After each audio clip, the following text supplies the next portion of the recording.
Very much, Congressman. We appreciate those remarks. And what we're going to do now is we're going to do a round of questions. We're going to do 5-minute questions. The ranking member and I have discussed that and agreed to that. That doesn't mean you're good. That doesn't mean it's going to end it. We're going to attempt to do another 5-minute round for those who are anxious to have more questions answered. So with that, let me start. First of all, I was impressed to hear what President Trump has always insisted on and has certainly talked to us about, and that is the fact that the founding mission of the UN is such a bright and brilliant light. The difficulty is the execution of their mission bears no resemblance to what their original mission was, which is really unfortunate. And we have in the past, and I hope in the future, rely more and more on doing bilateral and multilateral agreements with other countries without the United Nations, and to perform some of the things that the United Nations is attempting to do ourselves. We're the United States of America, we can do anything. And we certainly can perform those functions. The best example I can give you is the Abraham Accords. The Abraham Accords are probably going to be looked at in history as a turning point in the Middle East. It was done under President Trump last time. It was President Trump's administration who was the leading force on this, and the United Nations had absolutely nothing to do with it. And it is a great success in the Middle East, or a place where you see very few great successes. So we can do these things. We put a tremendous amount of money into the United Nations to do things that we can do. For instance, feeding folks. We do a lot of it ourselves through USAID, but we do a lot through the UN. In doing that, the UN has hired, for instance, UNRWA to do it, an organization I don't want anything to do with. I don't want any connection to UNRWA, and yet here we are working with them. So I think there's a lot of things that we can do to start with that will ratchet down the number of people that are clogging the New York streets up there with employees from other places, and make it a mission that's our own. Your thoughts? Thank you, Chairman Risch. I wanted to point out, and I'm glad you referenced the Abraham Accords, I think we can look to the success of our bilateral relationships and various multilateral partnerships and build on that within the UN. For example, we have the Abraham Accords caucus in the Congress. I think we should consider starting an Abraham Accords caucus within the United Nations to build on President's success delivering that historic result, the greatest breakthrough for normalization in the Middle East in over a quarter of a century. I do share your commitment, Chairman Risch, to being good stewards of U.S. taxpayer dollars and ensuring all of our investments to any foreign policy strategy, and this goes hand in hand what Secretary Rubio testified, represents our American interests. Does it make America safer? Does it make America stronger? And does it make America more prosperous? So I hope to work effectively with this committee, our oversight members and our appropriators to ensure that we deliver reform and ensure that each dollar is going to strengthen our national security. I think we can look to the programs that are successes, which typically have strong American leadership and voluntary funding. One example is the World Food Program, which has significant bipartisan support on this committee in both chambers of Congress, and it's supported by the American people. And oftentimes, the most successful agencies within the UN, they have transparency, accountability standards, and are led either with strong American leadership or allied countries. So that's a bit of feedback to your question. Well, thank you. I appreciate that. Just very quickly, one of the things that has really concerned me in recent years is we keep getting outvoted at the UN. And it turns out that every country has one vote. And then when you look around and you look at these countries that are voting against us, you find out that you got the Chinese in there spreading money throughout their government, to individuals in their government, to projects in these dinky little countries, and they buy their vote.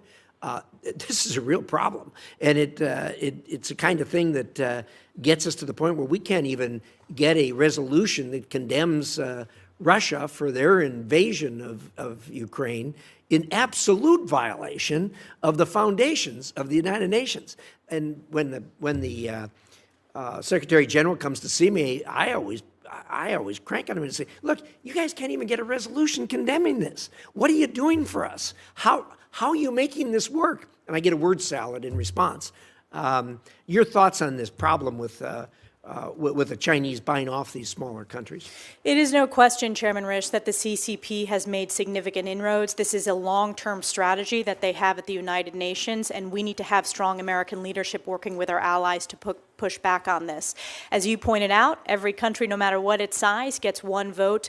I believe we need to have a strategy to push back, particularly on the CCP's inroads within the global south and even within the Western Hemisphere. I think we need to build on our, as you said, bilateral partnerships and make sure they understand the importance of a two-way partnership with the United States. I also think that the personnel strategy of the CCP has been of particular concern within the UN. Clearly. China has made inroads in placing CCP leaders and Chinese diplomats in positions as head of various sub-UN agencies, but also at the most junior level. So we need to have a human capital strategy working with our allies to push back on that. I appreciate your thoughts in that regard, and I certainly have no objection to countries having a vote. What bothers me is that the corruption and the fraud when the Chinese buy off that vote with money is just flat wrong. Thank you for your thoughts. And Representative Stefanik, the floor is yours. Chairman Risch, Ranking Member Shaheen, distinguished members of the Senate Foreign Relations Committee, thank you for the opportunity to appear today. I would also like to thank the senators from both sides of the aisle who met with me over the past several weeks. It is the honor of my lifetime to earn President Trump's nomination to serve in his cabinet as U.S. Ambassador to the United Nations. If confirmed, I stand ready to implement President Trump's mandate from the American people to deliver America First, peace through strength, national security leadership on the world stage. Before I begin, I'd like to personally recognize my family. We all know in public office that we would not have the opportunity to serve were it not for the support of our loved ones. I'd like to begin with my mom, dad, and brother, Melanie, Ken, and Maddie. My dad was here with me today, and my mom and brother are watching closely from upstate New York. There is no question that I would not be here without their lifetime of unconditional love, support, and encouragement, and for that I am forever grateful. I also want to thank my incredibly supportive husband, Matt, who is also here, and of course, most importantly, our pride and joy, our 3-year-old son, Sam, who made his debut in the U.S. Senate. He is comfortable on the House side, it's new in the Senate, so thank you for the warm welcome. Sam is by far our greatest blessing. Of all the titles I have held, Congresswoman, Chairwoman, Representative, or Ambassador if confirmed, my most important title will always be Mom. I appear before you today as a daughter, sister, wife, mother, Congresswoman, a patriotic upstate New Yorker, and a proud American. I believe deeply in the American dream because I've had the opportunity to live it. I was born and raised in upstate New York, the cradle of the American Revolution. I grew up in a small business family where my parents instilled in me the importance of hard work, ingenuity, and grit. I was blessed to be the first member of my immediate family to have the opportunity to graduate from college. I graduated from Harvard with honors and then worked at the White House, in the West Wing, on the Domestic Policy Council, and in the Chief of Staff's office. After nearly a decade working in public policy in Washington, I returned home to work in my family's small business and decided to run for Congress. In 2014, I was elected to Congress, making history as the youngest woman ever elected at the time. In Congress, I have fought tirelessly for the hardworking families of New York's 21st District, delivering significant bipartisan results for my constituents. I was elected by my colleagues to serve as the House Republican Conference Chair, becoming the highest-ranking woman in Congress at the time and the youngest woman of either party to serve in top elected House leadership. And over the last decade, I have served on the House Armed Services Committee, the Intelligence Committee, the House Education and Workforce Committee, and I'm proud to be the longest-serving woman on both the Armed Services and Intelligence Committees. On these national security committees, I have legislated on a number of critical issues ranging from military readiness, emerging technologies like artificial intelligence, quantum computing, and cybersecurity, to missile defense. I have worked to enhance American intelligence capabilities, strengthen our alliances and partnerships, and deter our adversaries. On the Education Committee, I have been the leader in combating anti-Semitism in higher education. My oversight work led to the most viewed testimony in the history of Congress. This hearing with university presidents was heard around the world and viewed billions of times because it exposed the anti-Semitic rot in colleges and universities and was a watershed moment in American higher education. When discussing this nomination with President Trump, the President shared with me that he sees great promise in the United Nations if it focuses on its founding mission of international peace and security. President Trump has long advocated for peace and no new wars. He delivered the Abraham Accords, the largest step to regional peace in the Middle East in a quarter century. If confirmed, I will work to ensure that our mission to the United Nations serves the interests of the American people and represents President Trump's America First, Peace Through Strength foreign policy. As the world faces crisis after crisis, with hostages, including Americans, still held in Hamas's captivity, to national security challenges ranging from China, Russia, North Korea, and Iran, it has never been more critical for the United States to lead with strength and moral clarity. This is especially important regarding our most precious ally, Israel, who faced the bloodiest day for the Jewish people since the Holocaust on October 7, 2023. As a member of Congress, I also understand deeply that we must be good stewards of U.S. taxpayer dollars. The U.S. is the largest contributor to the UN by far. Our tax dollars should not be complicit in propping up entities that are counter to American interests, anti-Semitic, or engaging in fraud, corruption, or terrorism. We must invest in programs to strengthen our national security and deliver results. To increase the efficacy of UN programs, we must drive reform. If confirmed, I will be the first UN ambassador in over 2 decades to come directly from Congress, and I have deep respect and understanding of the oversight and appropriations role of the legislative branch, and I look forward to using my strong House and Senate relationships to deliver these much-needed reforms. We are truly at a critical point in history. The world must be reminded of the key mission of the United Nations and America's role as its formative leader. Following the devastation, carnage, and Holocaust of World War II, the world was desperate for peace, stability, human rights and dignity, and world order. As outlined in Article 1, Chapter 1 of the UN Charter, the purpose of the United Nations is to maintain international peace and security, develop friendly relations among nations based on a shared respect for the principle of equal rights, solve international problems, and harmonize the actions of nations in the attainment of common ends. The UN has not lived up to this founding mission, and we must demand better.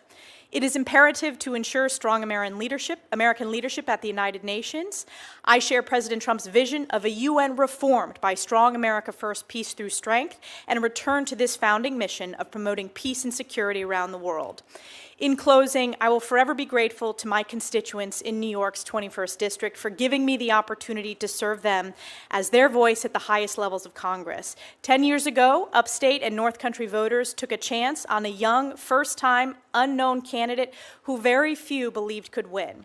So I just want to thank the hardworking families, small businesses, farms, law enforcement officers, military families, veterans, seniors, so many with whom I've had worked so closely to deliver results on behalf of our communities.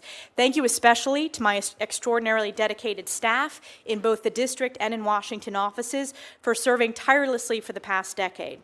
If confirmed, my family and I are excited for this next chapter to serve on President Trump's cabinet in this role, and I commit to the American people that I will work my very hardest in the coming years to lead with moral clarity and American values. Thank you, and I look forward to your questions. Senator McCormick. Senator Kane. Thank you, Mr. Chair, and congratulations, Representative Stefanik, for the nomination. I really appreciated the meeting that we had in our office. You and I have some political differences, of course, but we talked that day about items on which we agree. We had some on which we disagreed, and we had a couple of others where you said your position is one that President Trump doesn't agree with. And I like that candor, and I like the fact that we had a good exchange. I'm grappling with that and some of the partisan comments you've made in the past. An article that I'd like to put in the record, National Public Radio article, How the Replacement Theory Went Mainstream on the Political Right, from May of 2022. On Monday morning, Stefanik tweeted, "Democrats desperately want wide open borders and mass amnesty for illegals, allowing them to vote." I'd like to put that in the record. Without objection, it will be included. Now, that was a campaign tweet, and I can separate campaign rhetoric from governing rhetoric. I don't view things like that as disqualifying. They do raise questions. But at least we had a good meeting. We talked about important issues and shared ideas. I'm going to say something here that I wish I could have said at an Armed Services Committee hearing, but we had it in closed session. All of the Trump nominees who come before the committees on which I sit have agreed to meet with me, save one, the Secretary of Defense nominee, Pete Hegseth. He's written that he thinks Democrats are evil. He's written that he thinks Democrats are the adversary. And he refused to meet with any Democrat on the Armed Services Committee, save the chairman. Save the chairman. Yesterday, in a closed hearing, we were asked to forward his nomination to the floor, even though it had not been pending to the committee for sufficient time. My colleagues asked, hey, why would we give a waiver to someone who wouldn't even agree to meet with us? That nominee would disrespect Democrats, okay, that's fine. But I didn't think my committee colleagues on the Armed Services Committee would have disrespected us. And I'll just say to all of my Republican colleagues here, if there is ever a nominee by any president who refuses to come meet with you when you're on the committee of jurisdiction overseeing that nominee, I will publicly raise hell on your behalf. Nominees should meet with the committees, just as Representative Stefanik did. And Representative Stefanik, while I have a question about some of the campaign rhetoric, I'm not going to ask you about it because that's in the past. I do appreciate the fact that you were courteous, informed, civil, and candid in the meeting with me. I told you I had two concerns, engagement and the Western Hemisphere. You've convinced me that you were nominated for this position not to disengage, but to engage, and I appreciate that. In fact, you wanted this position, and you wouldn't have wanted it otherwise, and that's great. On the Western Hemisphere, you're going to be working with the Secretary of State we approved unanimously yesterday, our colleague, Senator Rubio. Senator Rubio talked at some length about a number of topics on the Americas the other day, and I want to ask you about one that is particularly challenging right now, and that's Haiti.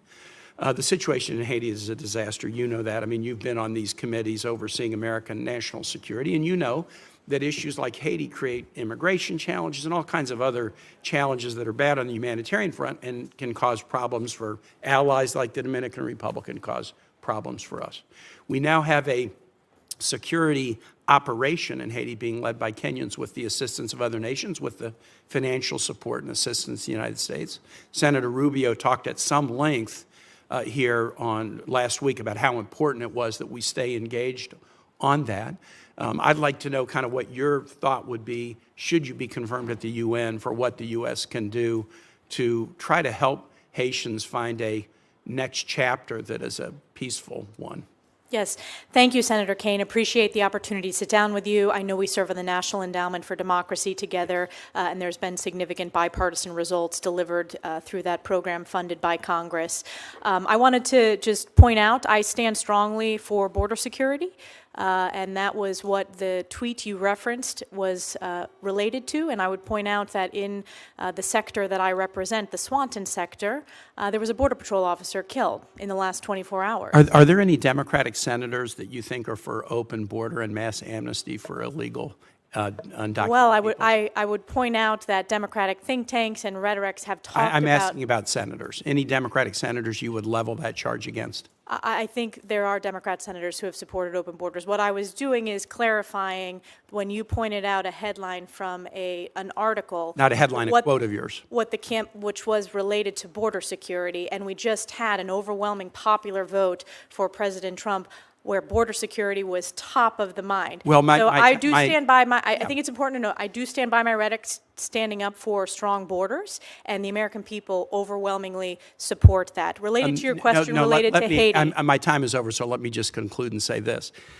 When I've been on this committee and in the Senate, I was part of a bipartisan deal that put $46 billion of border security on the table that the House Republican majority killed, and another deal that put $25 billion of border security on the table in 2018 that President Trump killed.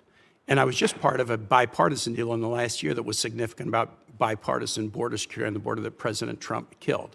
The notion that Democratic senators are for open borders and allowing illegal aliens to vote is a fantasy. And so I really appreciate the opportunity to meet with you. But now I have questions about if you'd fall for a fantasy. I'm going to have that to ponder that, and I yield back, Mr. Chair. I do want to address that, Chairman Risch, if you give me the latitude to do so. We are very proud that on the House side we passed H.R. 2, the most significant border security package that Chuck Schumer failed to bring up in the Senate. That would return to the effective policies of President Trump. And again, the American people voted loudly and clearly when it came to securing our borders and the failures of the past 4 years. I'm not going to apologize for my commitment to securing the border when I represent a significant part of the U.S. A major sector, the Swanton sector, where we've had a skyrocketing of illegals crossing there. On the issue of Haiti, which I think is important, and it is a bipartisan concern, obviously it's a humanitarian significant challenge in our hemisphere. Working with Secretary Rubio, we need to have a strategy. I'm deeply concerned. It is very complex. There is no simple solution. And that is an area where we need to continue to have discussions with the committees of oversight.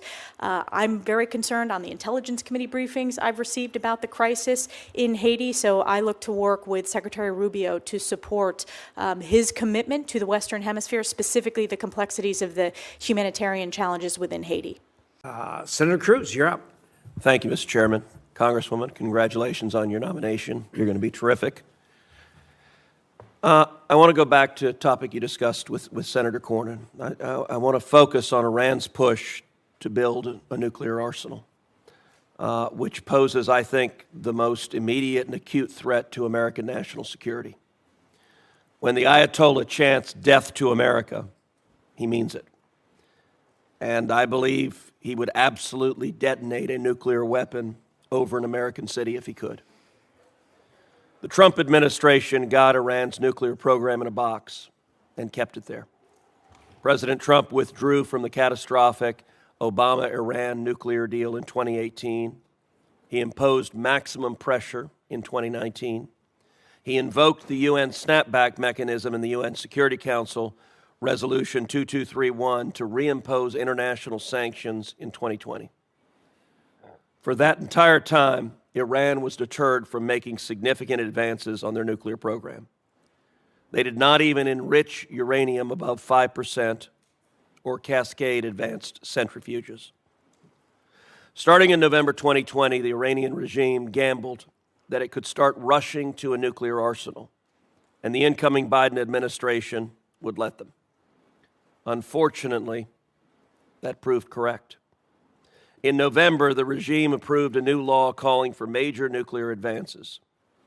In January, they started enriching at 20% at Fordo, the underground enrichment bunker built into a mountain that the Obama-Iran nuclear deal left open. The incoming Biden administration responded with appeasement. In February, immediately after being inaugurated, they rushed to the UN to rescind President Trump's snapback, again allowing international sanctions to expire. For the next 4 years, the administration continually dismantled pressure on the regime and refused to impose sanctions. We know the result. Today, the Ayatollah has achieved a nuclear breakout time of 0. We now face the very real possibility of an Iranian nuclear arsenal.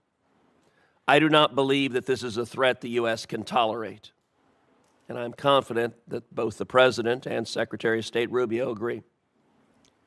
I asked Secretary of State Rubio whether he intends to go to the United Nations and again trigger the snapback mechanism as a part of his written testimony to this committee. Here was Secretary Rubio's response, quote, "I believe it is in our national security interest for the UN Security Council to snap back the sanctions that were suspended under the JCPOA. I will execute the President's guidance and work with our allies to ensure that snapback takes place. First, do you agree with Secretary Rubio's assessment that it is in the national security interest of the United States to snap back those sanctions? Yes. Talk about how you would execute a strategy to do so, either unilaterally or working with allies.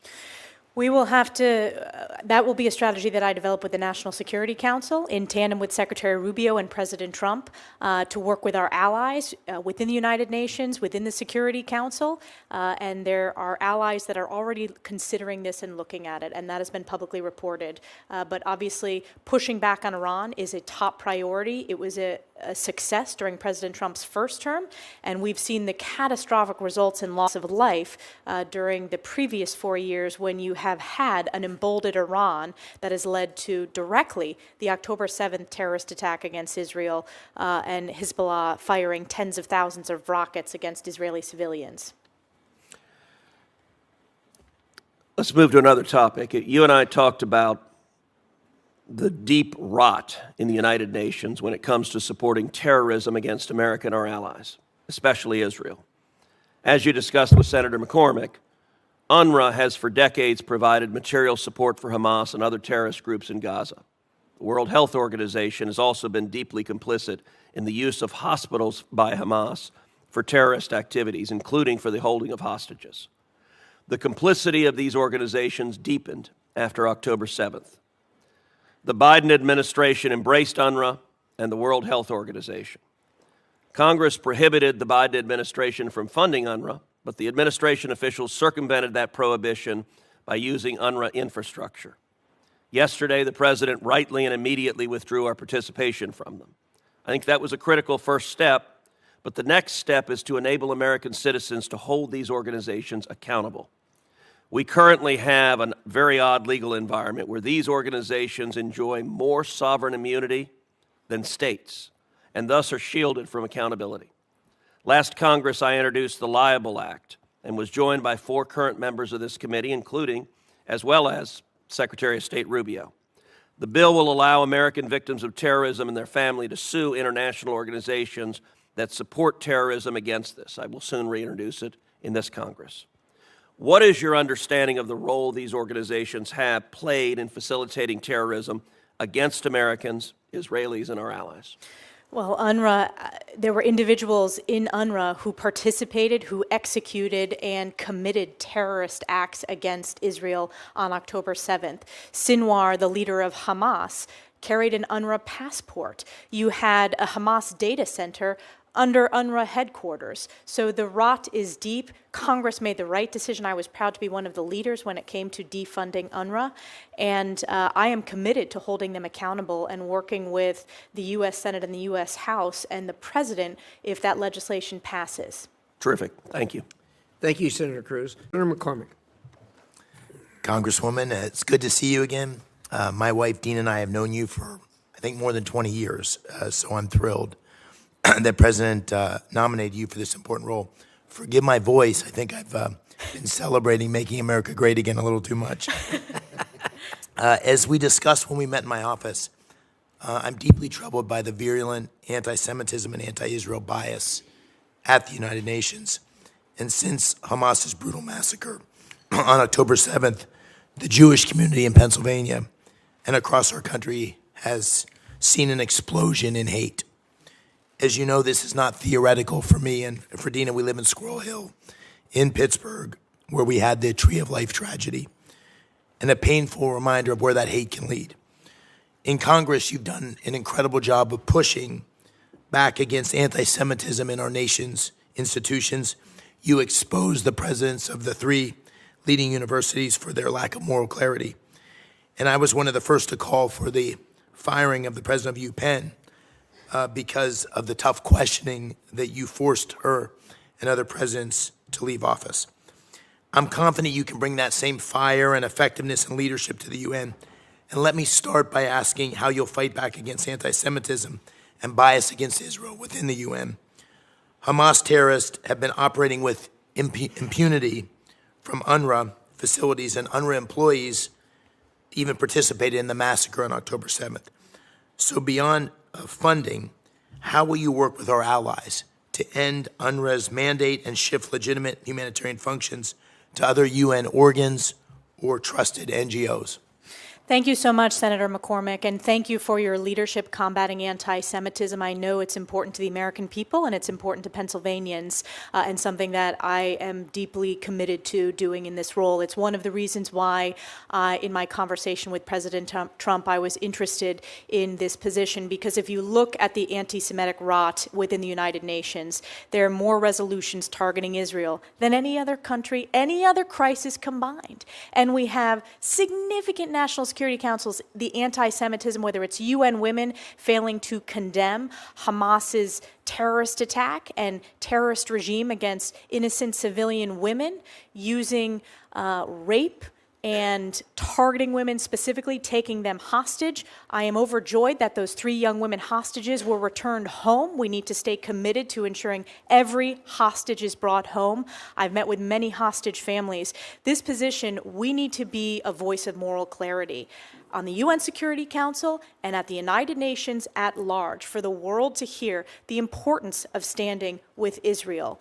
And I intend to do that. This year will mark the 50th year since the disgraceful Zionism is Racism resolution at the United Nations. And at the time, our U.S. Ambassador, Daniel Patrick Moynihan, spoke out strongly against that disgraceful resolution. That is the type of leadership that I hope to bring, if confirmed, to the United Nations. And President Trump has a tremendous record when it comes to standing with Israel, whether it's the Abraham Accords, whether it's his commitment to combating anti-Semitism, or recognizing Jerusalem as the eternal capital of Israel. This is a strong, strong record, and I hope to do that at the UN if confirmed.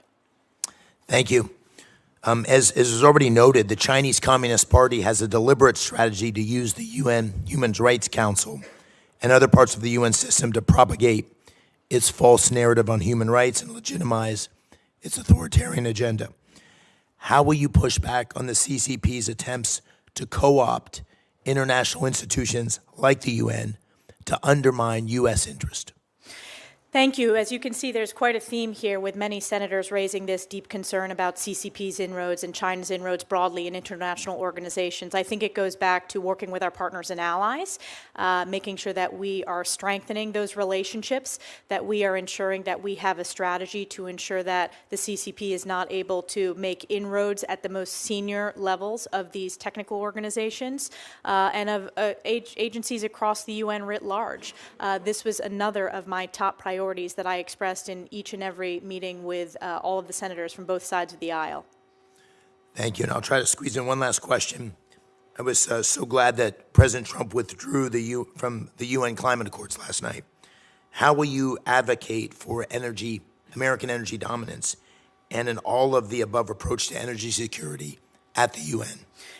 Again, I want to make sure that we're representing American values, American interest. I am the United States ambassador, if confirmed, to the United Nations, and that means supporting strong American energy dominance and not giving a free pass to the biggest polluters like China in the world. When we have the cleanest water, the cleanest air, and the best record when it comes to an all-of-the-above energy approach, moving back to the successful policies of President Trump in his first term, when not only was America energy independent, we were energy dominant. So that is my commitment. Thank you. Thank you. Senator Van Hollen.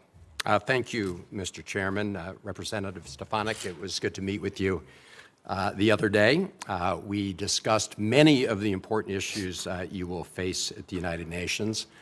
And I was pleased to hear you say that despite your voting record in the House, you support funding for the United Nations and most of its agencies. And we agreed that U.S. disengagement from the United Nations would simply cede lots of territory to our adversaries. Sadly, President Trump's decision to leave the World Health Organization will do just that. I believe it will make us less safe. Viruses don't respect national boundaries. Also, much false information has been spread about UNRWA this morning. I simply urge all my colleagues to go read the U.S. intelligence assessment of UNRWA, an organization that Cindy McCain, the head of the World Food Program, has described as, quote, indispensable. One issue that you will immediately face at the UN are discussions and resolutions regarding the ongoing conflicts in the Middle East. And I associate myself with Senator Rosen's comments about the importance of enforcing UN Security Resolution 1701, along with other UN Security Council resolutions. Like you, I've met with the hostage families, many of them, and I commend President Trump and Special Middle East Envoy Steve Witkoff for the role they played in finally securing the agreement to release the hostages and enter into a ceasefire. It's essential that they achieve its full implementation. I'd like to discuss your views about what people refer to as the day after in Gaza and beyond. President Trump has an opportunity to bring some light at the end of a very dark tunnel we find ourselves in, the latest chapter being the horrific Hamas attacks of October 7th. The president has said he wants to bring long-term peace and security to the region. Clearly, Hamas can have no role in that future, but long-term peace must include security, self-determination, and dignity for Israelis and Palestinians alike. When we talked in my office, you agreed that we should stand up and protect universal human rights and self-determination for all people, including both Israelis and Palestinians. And I'd just like to hear you today say that that's your view. To put that view in the context of the day after question, I think President Trump is uniquely positioned at this very challenging moment to bring peace to the region, to eradicate terrorists of Hamas and Hezbollah, to protect Israel's national security. If you look at the failures, we've given billions of dollars, and this is just the bilateral aid to the Palestinians, and it has been abused by Hamas. Representative Stefanik, it was a very simple question. I just asking you if you agree with the statement that in order to achieve long-term peace and stability in the Middle East, that we have to secure the human rights and rights of self-determination for both Israelis and Palestinians. That's a yes or no? I support human rights for all, and I think it's a disgrace that Hamas and Hezbollah have stripped human rights of the Palestinian people, and we need to ensure that we are standing up for human rights, and Israel is standing up for human rights. It is a beacon of human rights in the region. We agree with that. I asked you in my office also about whether Palestinians have the right of self-determination. My understanding was you said yes. Do you have a different answer today? That was not the direct question that we discussed. I said the Palestinian people... You believe that Palestinians have the right of self-determination? I believe the Palestinian people deserve so much better than the failures that they've had from terrorist leadership. It's just a pretty simple question. And I believe we need peace in the region. Of course they deserve human rights. So... I want to ensure that, number one, we bring the hostages home. So do all of us. Representative Stefanik, let me just ask you. I have 30 seconds left. I'm rarely surprised by answers in my office, but I did ask you whether you subscribe to the views of Finance Minister Smotrich. Of who? I'm sorry, Smotrich. This is the Israeli Finance Minister Smotrich and the former National Security Minister Ben-Gvir, who believe that Israel has a biblical right to the entire West Bank. And in that conversation, you told me that, yes, you shared that view. Is that your view today? Yes. Okay. I think when it comes to this very difficult issue, if the president is going to succeed at bringing peace and stability to the Middle East, we're going to have to look at the UN Security Council resolutions, not just the ones on Lebanon, which we should enforce, but other UN Security Council resolutions. And it's going to be very difficult to achieve that if you continue to hold the view that you just expressed, which is a view that was not held by the founders of the State of Israel, who were secular Zionists, not religious Zionists. Thank you, Mr. Chairman. Thank you very much. Senator Barrasso. Thanks so much, Mr. Chairman. Congresswoman Stefanik, congratulations. I believe you're going to be terrific. A couple of things I wanted to talk to you about. Israel has continually been subjected to biased resolutions and politically motivated investigations at the United Nations. The UN so-called Human Rights Council has a standing agenda item, and that standing agenda item is called item number 7, and it exclusively targets Israel. It makes it the only member of the UN, the only member state singled out in this manner. The Council consistently devotes excessive time, I think time at all is excessive, in criticizing Israel while often overlooking the atrocities in countries like Iran, like Syria. 2024 alone, the UN General Assembly adopted 17 different resolutions against Israel, compared to only 6 against the whole rest of the world. I mean, it's astonishing that this is going on in the UN.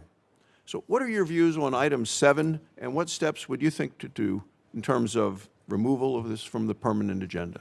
We need to work to remove it from the permanent agenda. This is counter to our national security interests. It's counter to our values. And this is emblematic of the anti-Semitic rot that is pervasive within the UN system. I'm a big believer in transparency. We saw over the course of exposing, frankly, the failed leadership at college campuses, the importance of providing a spotlight when there is a lack of moral clarity, because the American people strongly support the U.S.-Israel relationship. They understand the moral case and the importance of Israel and how we should not be funding or supporting or giving any platform, frankly, like this standing agenda item. Are there things you have in mind in terms of how we can pay greater attention to the true human rights situations that are taking place in Iran, in Syria, and have the UN be forceful at all? Yes, we should have, when previous U.S. ambassadors chaired the Security Council for their month, human rights was on the agenda item. I want to make sure that that continues to be a priority, speaking out on human rights issues, which there is significant bipartisan records of both sides of the aisle coming together to really raise the awareness and speak with that moral leadership from the United States of America on these humanitarian crises and speaking up for human rights. You've answered a number of questions about China and today, and this is a question I want to ask you. I asked the same question to Senator Rubio the other day, because I think China continues to have an unfair advantage due to the definition of China being the status listed as a developing nation, as opposed to the second largest economy in the world. To me, it's not a developing nation, which has huge advantages as a result of that in terms of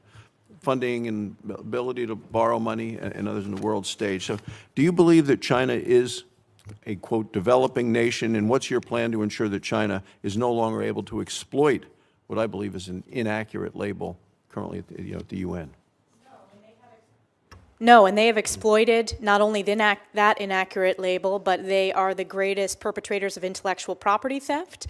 They are the most significant national security challenge. I think generationally, this will be the greatest challenge that my generation faces. And I think that we have an opportunity, because if you look at the bipartisan focus and concern on ensuring that we not only meet this challenge, but that our values, we continue to strengthen our partnerships and allies around the globe, I think we have an opportunity to deliver real bipartisan results in this space. Right. You, I think, used the words accountability, transparency. I know that's the way you acted in Congress, and we'll do in this. The U.S. contributes, 22% of the UN total budget right now.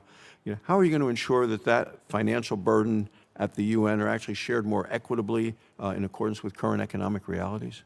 Well, first of all, working directly with members of the House and the Senate, with our oversight members and specifically the appropriators, is very important. I think, as I discussed, doing an assessment of all of our funds, ensuring that we're being good stewards of U.S. taxpayer dollars, that we're looking at results-based entities within the UN system, organizations that support American interest, America first, peace through strength, and working with our national security team to do so. I want to provide this committee with full transparency about where every dollar is going within the UN system, which, frankly, this committee has not gotten before, and we deserve that as good stewards of U.S. taxpayer dollars. I believe I one time heard you say, we are the nation of the United States, not the United Nations. And how are you going to preserve and protect American sovereignty within the UN? I deeply support American sovereignty, and I know that I'm going there to be, if confirmed, the ambassador of the United States to the United Nations and not the other way around, and I will always stand up for American values. Thank you. Congratulations. Thank you, Mr. Chairman. Thank you, Senator Barrasso. Senator Lee, thank you for joining. Senator Shaheen. Thank you. Again, Congresswoman Stefanik, welcome, and thank you for your willingness to continue to serve this country and for your past service in the House. While I I think we would all agree that the UN is not perfect. It is a force multiplier for the U.S., and it's a prime example of global burden sharing in times of crisis. I was pleased to see that the Trump administration will maintain this position, U.S. Ambassador to the United Nations, as a cabinet-level position. Now, you've talked a little bit about this already in your responses, but how will you make sure that the work of the UN is understood to help advance U.S. interests around the world? And more important, how can you help convince members of Congress who are skeptics that our contributions and leadership in UN agencies must continue in order to prevent China, Russia, Iran, and other U.S. adversaries from assuming these roles? Thank you so much, Ranking Member Shaheen. I appreciated our opportunity to visit ahead of time. I will start with your question related to how we convince the American people and elected officials of the importance of investments. I think, as I pointed out to Chairman Risch, doing a review of all of our dollars going into various UN agencies and looking at what are most effective. Typically, UNICEF is another example, in addition to World Food Program. We voluntarily commit, it maintains bipartisan support, and it delivered significant results for millions around the globe, and it strengthens our national security. So when it comes to those key questions, does it make America safer, stronger, and more prosperous? I believe those are examples of programs that do. I clearly think there are certain programs that are not meeting the mission of the UN, the founding principles. UNRWA is an example, and we will likely have a policy disagreement upon that. But I think we need to roll our sleeves up, deliver reforms, and make sure that our dollars are going to programs within the UN that work, that have a basis in the rule of law, that have a basis in transparency and accountability, and strengthen our national security and our partnerships. Well, thank you. I would point out that right now we're not funding UNRWA. Absolutely, and I voted to defund UNRWA. One of the things I talked about in my opening statement was UNFPA. So the opportunity to provide family planning, maternal health care, midwife training, interventions to halt child marriage, to address the practice of female genital mutilation, and to help ensure healthy families. Will you commit to personally reviewing UNFPA's work before the administration makes any decision about invoking the Kim Kasten law? Yes, if confirmed, I am committed to doing a review, as I said, across the UN programs, but specifically UNFPA. I think it's very important that we do a full review, as the President announced the executive order today as well regarding all of foreign aid, and I would make sure that we are being good stewards of U.S. taxpayer dollars. I do want to point out I have a very strong record when it comes to standing up for women's health issues, particularly addressing maternal mortality rates, addressing pre- and postnatal care, addressing infant malnutrition, and I think that is very important, and that you have my commitment to do that review if confirmed. Well, thank you. I appreciate your record on that, and I think it's very important to remind everyone that women make up half of the world's population, and we need to do what we can to ensure that their health is also protected. In April, you said that Vladimir Putin's war in Ukraine constituted genocide, April of 2022. You called for the delivery of security assistance to Ukraine. At the UN, we've seen inconsistent support for Ukraine. We've seen greater support on initiatives to support Ukraine and less support on initiatives to hold Russia accountable. If confirmed, can you talk about how you might use your role as UN ambassador to address and punish Russia's ongoing attempted genocide in Ukraine? I support President Trump's commitment to bringing this war to a resolution, to stop the killing, and he campaigned on that issue, and he feels very deeply, and I support that. And I believe it falls squarely in line with the founding mission of the United Nations to bring international peace and security. If you look at my record over the course of my time on the House Armed Services Committee and the House Intelligence Committee, I have a very strong record when it comes to deterring Russia, pushing back on Russia, including during President Trump's term, voting for defensive lethal aid to Ukraine. I believe peace through strength is our strongest deterrence, and I'm very proud that during President Trump's first term, it was the only president where Putin did not invade another country because of that strong peace through strength leadership and the rebuilding that we passed through the National Defense Authorization Act and President Trump signed into law. So I think our effort should be my effort will be supporting President Trump's mission to bring that to a resolution and to deter Russia in the long term. And so how do we hold Russia accountable for some of the human rights abuses that have happened in Ukraine, for their destruction of infrastructure in the country, for the lives that are lost? Clearly, this is a war that is only Vladimir Putin's initiative that has started. So are there things we can do at the UN that will hold Russia accountable? Certainly, it's going to be important to support President Trump's approach with his special envoy to address and bring that to a resolution. And I will work with the National Security Council and my colleagues in the cabinet who sit in the national security spaces to use this position at the United Nations to support his strategy and give him maximum flexibility to bring this to a resolution. Thank you. Thank you, Mr. Chairman. Thank you. Senator Duckworth. Thank you, Mr. Chairman. Congresswoman Stefanik, it's good to see you again. When we met last week, we talked about your strategy for jumping in and getting up to speed among the many career diplomats at the United Nations.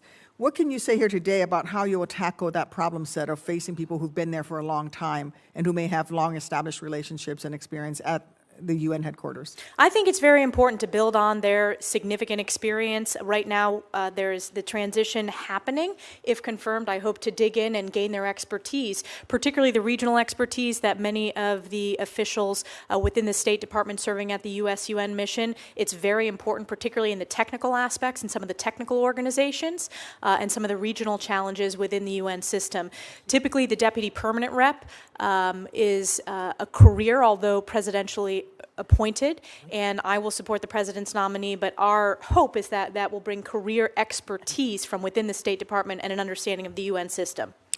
Will you commit to proactively engaging the rotating members of the Security Council and investing time, particularly in relationships throughout those who represent the Global South? Yes, that is very important. It was an issue that you and I discussed, Senator, and was actually asked in previous parts of this hearing. It's incredibly important. If you look at China's inroads in the Global South, it's one of the greatest challenges that we face when you look at the UN voting habits of various countries. So we need to build upon our regional organizations and push back on Chinese influence in that region, and that starts with engagement. Thank you. Shifting gears to Southeast Asia. The crisis in Myanmar feels like it is only escalating as the years pass since the Tatmadaw took control in 2021. Millions of people are internally displaced, and there are hundreds of thousands of Karen displaced in Thailand and nearly 1 million Rohingya displaced into Bangladesh. Although we've had UN Security Council Resolution 2669 since 2022, ASEAN's 5 points consensus since 2021, and increasing sanctions targeting the military junta, there is no sign to an end in sight for this crisis. It's also created a ripe environment for criminal activity, with cyber scam centers engaging in human trafficking and enriching themselves by targeting people with fraud. This has a major economic impact, including on people here in the United States who find themselves targeted. If confirmed as UN ambassador, what ideas would you have to get after some of the challenges that make up this really complex case? I'm not asking you to single-handedly solve the conflict, but can you touch on how you would work with regional bodies like ASEAN, especially under the Malaysian chairmanship year, or Thailand, our longest treaty ally of the United States, or the Philippines, where we have a security alliance, UN sub-agencies or other entities to break through the stalemate the world find ourselves in when it comes to Myanmar? Yes, thank you so much for the question. This needs to be among the top priorities when it comes to standing up with human rights, and I'm grateful for the Congress and the Senate for having such a bipartisan record when it comes to standing up for human rights. I hope to return that to a top priority when the U.S. has the opportunity to chair the Security Council, and I think building on these regional organizations like ASEAN is very important. I myself led a delegation with House Armed Services Committee colleagues, House Intelligence colleagues. We went to Thailand. We have gone to other ASEAN countries on that visit, and work working with them within the region because it's so important to the security in the region and the values that we strongly support in the region. You point out Thailand as our longest ally, oldest ally in the region. That's a very important relationship, and you have my commitment to continue to build on that. And I also think, ASEAN in this particular human rights challenge that you pointed out, but I think we ought to build on these international organizations like AUKUS, the Quad writ large within the UN, because I think that helps continue to expand our ability to deliver diplomatic results. Thank you. I very much look forward to working with you in your new position. Congratulations. Thank you, Senator Duckworth. Thank yield you. back, Chairman. Thank you, Senator Duckworth. Senator Shaheen. Well, thank you, Mr. Chairman. I had a couple more follow-up questions. Let me also, though, first recognize Congressman Joe Wilson, who I'm sure is here in support of Congresswoman Stefanik. So nice to have representation from the House Foreign Affairs Committee. Thank you. Congresswoman, the UN Security Council recently renewed the mandate for EUFOR Althea in Bosnia and Herzegovina through November 2025. It's been a constant challenge, and I worry that the UN-backed peacekeeping mission is needed now more than ever, perhaps in greater force because of the Republic of Srpska leader Milorad Dodik, who is sanctioned by the U.S., and he continues his secessionist threats. So if confirmed, will you commit to building consensus for maintaining that peacekeeping mission in the long term? Yes. Thank you. Another area that I'm concerned about is the work of the International Organization on Migration and the UN Refugee Agency, which is supporting thousands of displaced from the Russian-occupied territory. We know we have about 7 million Ukrainian refugees globally, 3.6 million internally displaced in Ukraine. Moldova, which is sandwiched between Ukraine and has significant Russian influence, hosts refugees that are equivalent to 5% of its population. It's dependent on UN humanitarian support especially. So if confirmed, will you continue to support these critical humanitarian operations in Ukraine and Moldova? I think it is important that we take a look at all of our UN entities and all of our UN agencies to make sure that they deliver results and represent our values. And I want to work with the National Security Council and Secretary Rubio to do an assessment, make sure that it's results focused, and get back to you once we do that. But I want to work with Marco on that. Good. Well, that's fair. And I think it's in our interest to help ensure that those countries who are impacted by the fallout from the conflict have the support to be able to withstand Russian influence so that they don't also fall as the result of conflict. And let me also register my support for the UNIFIL mission. Again, I think it's one that we need to examine and see how we ensure that they continue to be a strong bulwark against Hezbollah and what's happening in Lebanon. But we need to ensure that there is somebody there to address the peacekeeping that needs to continue now as the result of Lebanon has actually made some real progress in getting a president in place and a prime minister who are outside of the influence of Hezbollah. I think anything we can do to ensure that continues is really important. With that said, I also want to go back to Syria because you talked a little bit about the concern about HTS and what they will continue to do in Syria has come up in the questioning. The fall of Assad probably dealt as big a blow to Iran and Russia as anything that's happened in the Middle East in recent years. And I think it's important for us to think about how we fill that vacuum, because if we don't, or if those people who support freedom, support the opportunity for self-determination for the Syrian people, then we know that Iran and Russia and other players will come back in to the region. So can you talk a little bit about how you think we can ensure that humanitarian aid continues to get through into Syria and that the UN can engage to ensure that we don't have our adversaries filling that vacuum? I'm deeply concerned about our adversaries filling that vacuum. I also think that it's important that we continue to ensure that there is not another reign, frankly, of terror against the Syrian people. It's a very complex, there are open questions, and I want to work with Secretary Rubio and President Trump to ensure we have a real verification process. To go back to Reagan, trust but verify. I think that's really, really important before I make any commitments here today. And certainly I'm not going to get ahead of the president.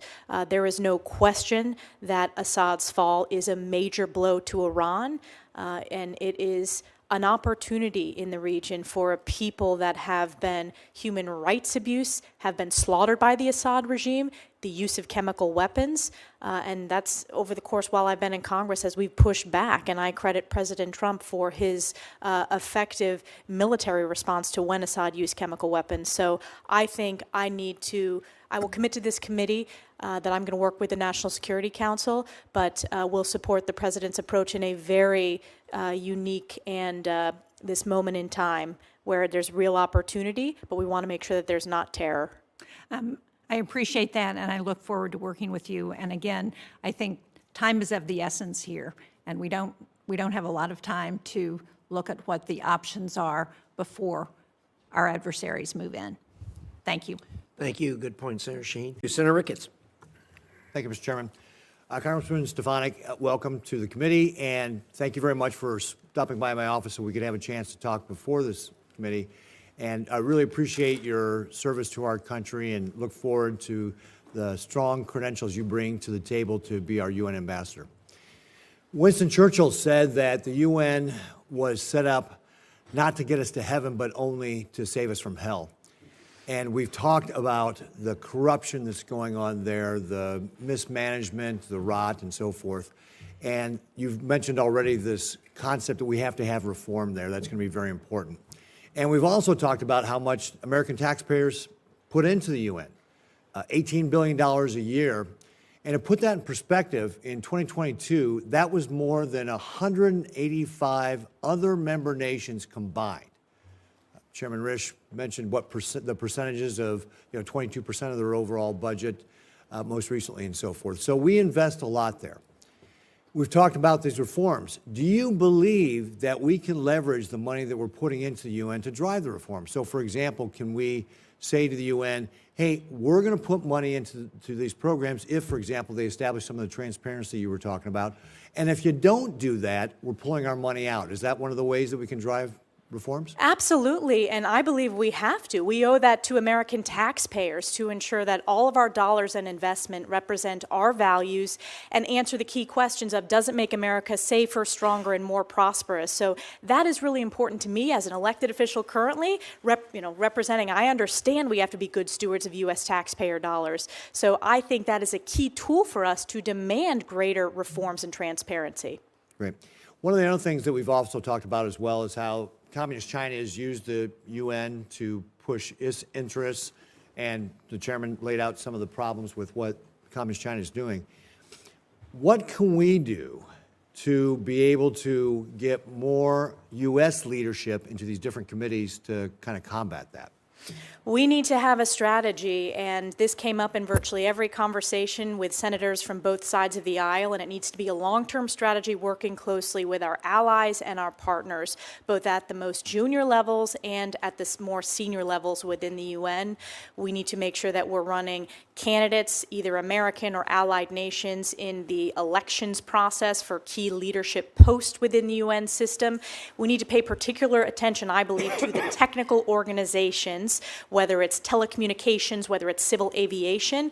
And another way is we need to ensure Taiwan has maximum meaningful participation in international organizations. I also believe it's important to ensure that the language, because we have seen China trying to insert their specific language, which is counter to our values, we need to have very strong Mandarin expertise and really keep a close eye on that as well in all the documents and statements coming out of the UN system writ large. So do you have specific plans to be able to start recruiting more Americans or allied nations people into the UN to be able to do it? And I'm going to kind of add on to that, because if you go back to, I think, between 2009 and 2021, the Communist China has increased its employment of its nationals in the UN by 85%. So it's not just about leadership of different agencies, but it's also about how many people just work there in the UN that, of course, we'd be naive to think that they're not driving Communist China's agenda through the UN, whatever role they have. So can you talk a little about how the strategy for getting more people leadership, but also how do we recruit more Americans or other allied people just to do the work of the regular UN? I think we have to have a mission to recruit at the most junior levels to work their way up into the system. I also think we need to have a strategy working with Secretary Rubio to ensure that we have the highest caliber, which we do, of course, in terms of those that are serving at the U.S.-UN mission, and also provide that expertise of challenges within the Indo-PACOM region. I think that is very important, and I intend to also have opportunities to partner with, whether it's higher education institutions, whether it's private sector, whether it's opportunities in each of your states or each of House members' districts for ideas that we can help address this long-term personnel challenge. Yeah, I think that's going to be a key thing for us, to be able to reach out and find new ways to be able to recruit people in, because if we don't have our people in the UN, we're just leaving it open to Communist China to be able to do what they're doing. And this is one of the ways they're trying to displace us as the world power, as Xi Jinping has laid out very clearly that he wants to do. So I look forward to potentially another round of questioning. So thank you, Mr. Chairman. Thank you very much. Thank you very much. Good to be back on the committee. Representative Stefanik, congratulations on your nomination. To start off with, I'll say that I've made no secret about the fact that I've got a healthy degree of skepticism about the United Nations. In fact, I've introduced a bill to defund it. But I believe you're properly equipped and prepared to handle the challenges within the United Nations between now and whenever we might have the wisdom to defund it, should that occur. And look forward to working with you on that and on your efforts to reform it from within during your time, should you be confirmed. Now, the United States is one out of 193 member states belonging to the United Nations. In this setting, the U.S. will obviously need to engage with allies and bring about any needful, proper reforms within the UN. Who do you consider our best allies within the UN system? The Brits are a very important ally in the Security Council. Israel is a key ally. I think we need to continue to make inroads with developing countries within South America and Africa. It is important to build on the success. China has had a significant effort to try to peel off those votes in the General Assembly. So I think we need to approach it that every country has one vote. And I know that as a House member, no matter what your district is, you have one vote. We need to build up and build our coalitions. Japan is obviously a key ally. Australia is a key ally. But on the P5, the Brits, we share so many values and are incredibly important. French are also an important ally as well. And then Israel. Israel is a huge priority for me, and making sure that the rest of the world knows that the U.S. stands strongly with Israel. And how would you describe the attitude of the United Nations as a whole toward Israel? I would say it's anti-Semitic. Anti-Semitic. My thoughts exactly. And that is a problem, given the U.S. relationship with Israel. It's a problem that the United Nations takes such a hostile approach. It's also concerning that within the United Nations Security Council, we have people who, let's just say, don't share our interests, who have veto power. How does that limit our ability to affect significant change within the United Nations? It's a significant challenge. It's a challenge that the ambassador, and if confirmed, we will face every day with China and Russia's veto on the P5. And it's a challenge that we're going to need to continue addressing. It is important to speak out and stand up for American values and be a voice representing the United States of America at the Security Council, but it's a challenge. The International Criminal Court maintains a liaison office at the UN headquarters in New York. And as you're aware, the U.S. granted the UN what it refers to as an inviolable headquarters district in 1947. The UN and the ICC also maintain a negotiated relationship agreement that obligates them to cooperate and exchange information. But of course, as you know, the U.S. is not a party to the ICC, and with very good reason. I hope we never ratify that. In light of this, what are your thoughts on the cooperative relationship between the UN and the ICC? And would you support a negotiation of the United Nations headquarters agreement to clarify that the UN shouldn't be housing other international organizations to which the U.S. is not a party, particularly those organizations that take positions hostile to the interests of the United States? Well, thank you for the question, Senator. I have a significant record pushing back on the ICC. It is, first of all, we are not party to it. It has targeted U.S. service members as well as targeting Israel. And we just passed on the House side important legislation pushing back on the ICC's disgraceful anti-Semitism. I want to take a look at what you just proposed. I am open to assessing that, and I want to work with our oversight members to do so. I do think it's important to make sure that no U.S. taxpayer dollars, that there is any connection to that, because it is counter to our values. Right. And therein lies one of the problems. We are the largest donor nation to the United Nations. We also are in a situation in which most of the money that we contribute is voluntary, not mandatory. Nobody else comes close to what we dole out, and yet many of our interests are contravened by things that the UN does or has been doing, has been inclined to do. And that creates a problem. The problem is compounded further by virtue of how a lot of this money makes its way to the UN. We put something in the neighborhood of about $20 billion a year in there. And so, yeah, we can say we don't want our money going to X, Y, or Z, but it all gets put into a large sort of balloon.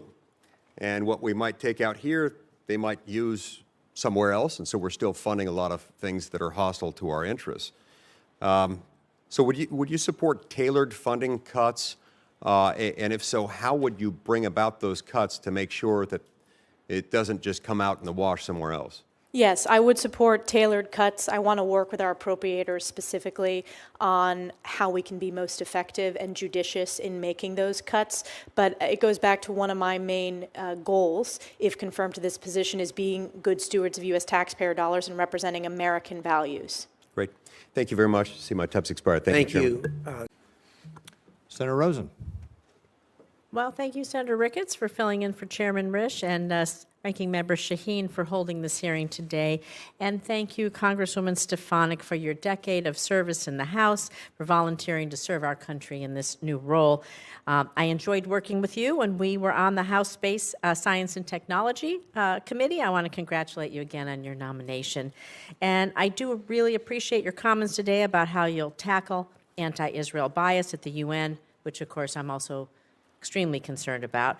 But it's precisely because of that bias that I believe we must lean in to leadership at the UN, not diminish our role. And as you and I discussed last week, if we're not at the table, our seat will be taken by someone who does not share our values and does not defend our allies. And so I'm going to move on to some other questions that haven't been asked, and I'm going to move on to Lebanon because there's a lot going on. And the UN Security Council Resolution 1701 states there should be no armed presence in southern Lebanon other than the Lebanese armed forces.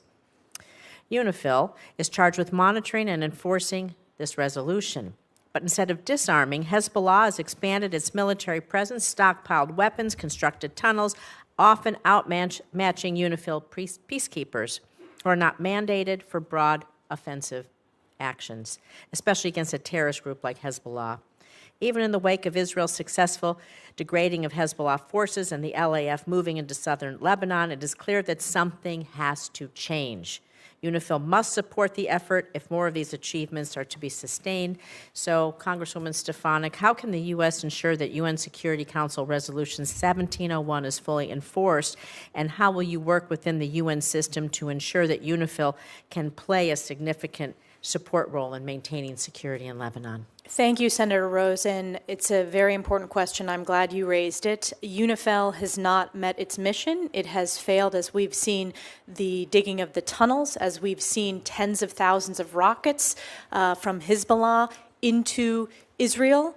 And we've had tens of thousands of Israeli families who have had to leave their homes in northern Israel because of the rockets. We need to ensure that UNIFIL is a peacekeeping mission that we need to do an assessment of. It has failed in its mission, and we're going to have a strategy moving forward.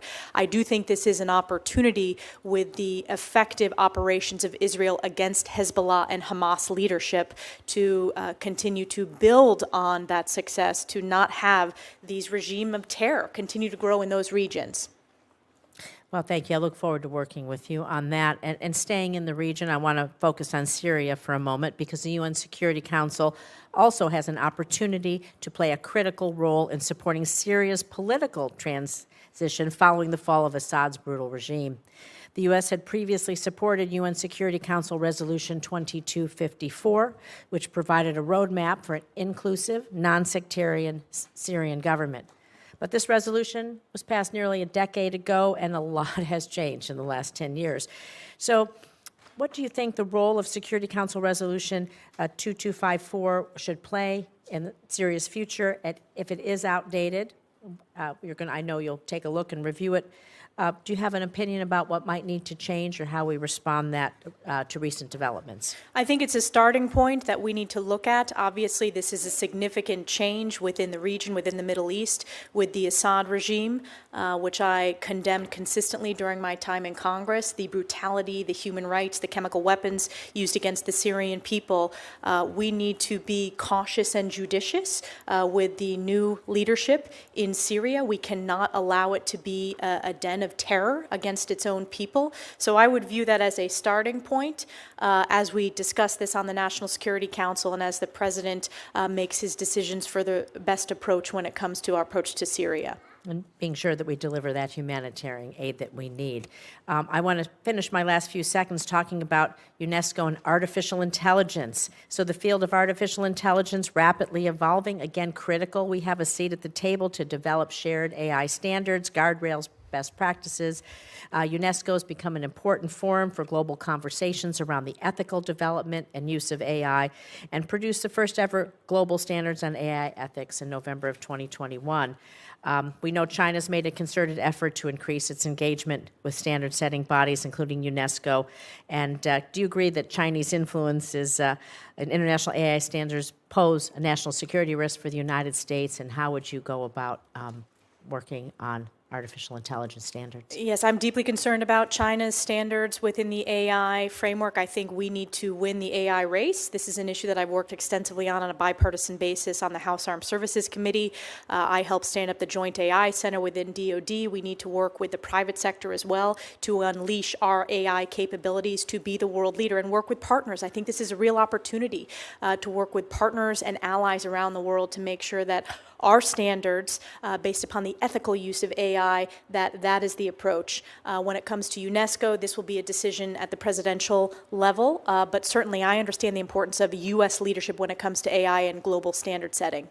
Thank you. Thank you, Madam Chair. Senator Cornyn, we'll go to you now. Ms. Stefanik, as you pointed out, the United Nations has a long and shameful history with regard to its treatment of our ally, Israel. And you alluded, and I think quite appropriately, to the Daniel Patrick Moynihan's statement about the 1975 resolution basically calling Zionism a form of racism. And I think history has remembered that as a Moynihan moment, and I look forward to many Stefanik moments during your tenure there at the United Nations. I'm pleased to support your nomination. I have a couple of questions, one about Iranian nuclear aspirations and the other about Russia. First, let me start with Russia.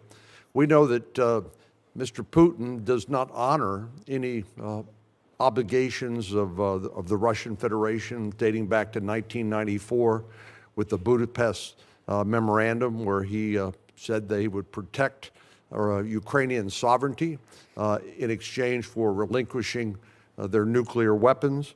More recently, he's not only engaged in an unprovoked and barbaric attack against Ukraine in violation of that very agreement, but also engaged in a de facto annexation of Belarus.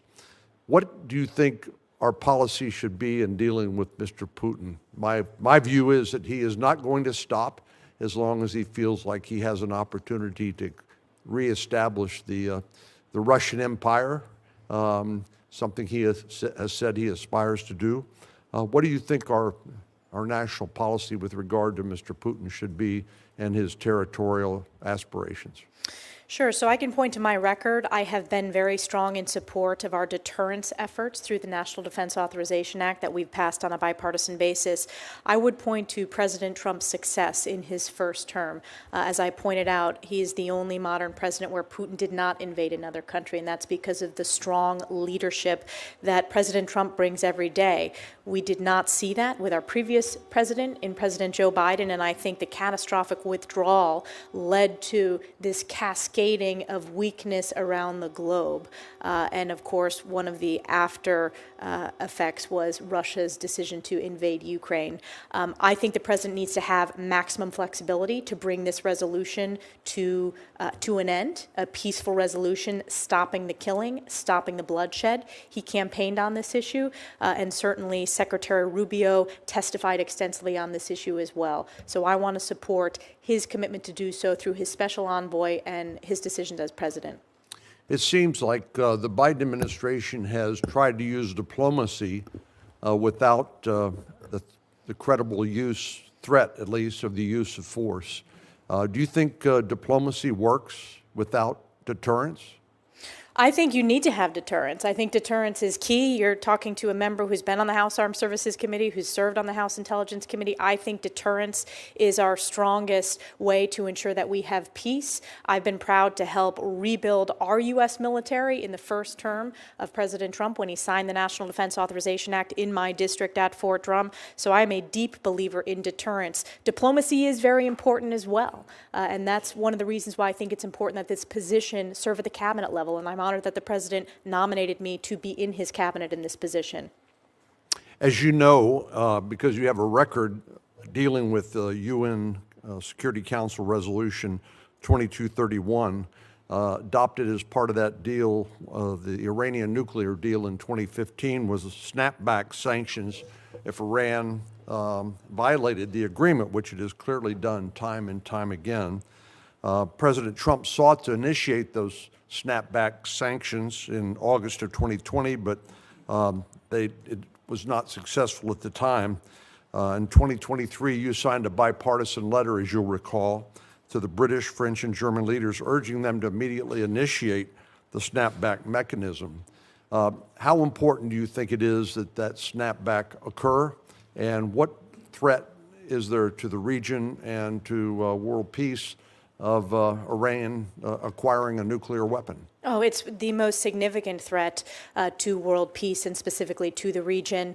And I have a long record on this issue. I think it will be an important tool to consider in the president's toolkit as he pushes back on Iran. If you look at the success in his first term of the maximum pressure campaign on Iran, we had the Iranian regime, he had the Iranian regime at its weakest point.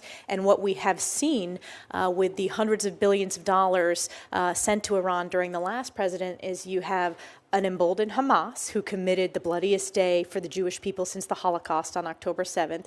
You had an emboldened Hezbollah, which luckily successfully Israel has continued to eradicate the terrorists of both Hamas and Hezbollah, and that's funded by Iran. So it has a cascading effect across the region. One of the greatest breakthroughs to push back on Iran is the Abraham Accords and building upon that success.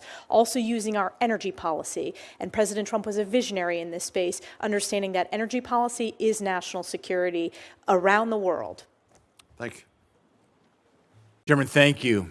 Congresswoman Stefanik, congratulations on your nomination, and thank you for being here today. I'm very pleased to see President Trump placing such a strong emphasis on this very important position of ambassador to the United Nations. It's important for the United States to be active at the table at the UN to protect and advance U.S. interests. It's hard to imagine that the United Nations, which was born out of the tragedy of the Holocaust, would become a significant voice, an instrument of anti-Semitism. That is exactly what's happened. Not only has the UN General Assembly condemned Israel's right to defend itself and demanded Israel end unlawful presence in occupied Palestinian territory, but it's also attempted to recognize Palestine as a state. And programs such as UNRWA have actively assisted terrorists. I remember being in the Hezbollah terror tunnels in late August of 23, seeing what was planned. In fact, when you walk down with IDF soldiers to see spray paint in Arabic on our way to Jerusalem. And little did we know when we were touring those Hezbollah terror tunnels in northern Israel, between Israel and Lebanon, that weeks later, the worst terror attack in Israel's history would occur, October 7th, 2023. Congresswoman Stefanik, if confirmed, you will have to be a stalwart advocate for U.S. interests. And by the way, I could not be more pleased with President Trump's moral clarity on these difficult issues as it relates to what's happening in Israel. Secretary Rubio, great to see him sworn in today. You, as being our next ambassador to the United Nations, Ambassador Huckabee nominated for Israel. This will be a great team that has moral clarity on these difficult issues. You'll be a stalwart advocate for our interest among an organization that continually advocates against American values, despite existing only because of the United States' financial contributions to its budget. Congresswoman Stefanik, the UN has had no greater demonstration of their ineffectiveness than its failure to prevent Iran from advocating their nuclear weapons program. In your opinion, how could the United States, as a member of the Security Council, encourage the UN to take actions to curb the advancements of Iran's nuclear program?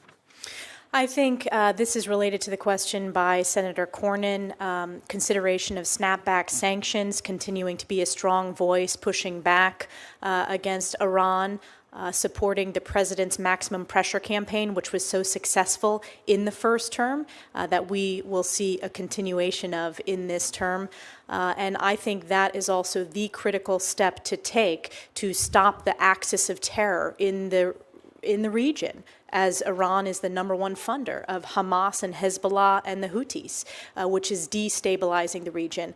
I also think building on the success of the Abraham Accords, I mentioned this earlier in the hearing, we have an Abraham Accords caucus here, starting an Abraham Accords caucus in the United Nations with countries who understand the importance of bringing peace and normalization to the region. You know, I remember that visit in late August, my last trip to Israel since the attacks, but meeting with Bibi Netanyahu, the optimism coming off the Abraham Accords with the possibly restoring normalized relations between Saudi Arabia and Israel, there was great hope and optimism, of course, shattered, not by the Israelis, but by this horrible terror attack by Hamas. A number of my colleagues have asked about your plans for changing the staffing dynamics and putting forward more U.S. candidates for postings. Congresswoman, I'm very supportive of this, but how do you plan to push back against individuals like the Secretary General who lowered flags to half-staff for the butcher of Tehran, their late president? We're going to push back with strong moral clarity. We're going to push back with President Trump's America First, Peace Through Strength. As the United States ambassador at the United Nations and the #1 funder, we are going to push back strongly and clearly. I appreciate your moral clarity, your strong leadership, your 10 years in the U.S. House.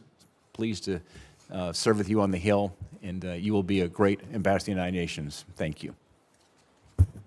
We have Senator Cornyn. You're up next. Oops, I'm sorry. Was Scott? Oh, Senator Scott, I'm sorry. You were here at the gavel. Thank you. Thank you, Chairman. First, congratulations on your appointment to be ambassador to the UN. President Trump made a great choice in nominating you. You are the perfect person to carry out his America First policies on the world stage and defend our best interests. Representative Stefanik, the United States helped fund the United Nations, and the goal was always a forum for the world's governments, especially the great powers, to be able to establish and keep peace if possible. This is clearly not what the UN is today. It has been in the eyes of many of our eyes, just complete failure. So what are your thoughts? I think that the UN has not lived up to its founding mission of international peace and security, and that was when I discussed this potential role with President Trump.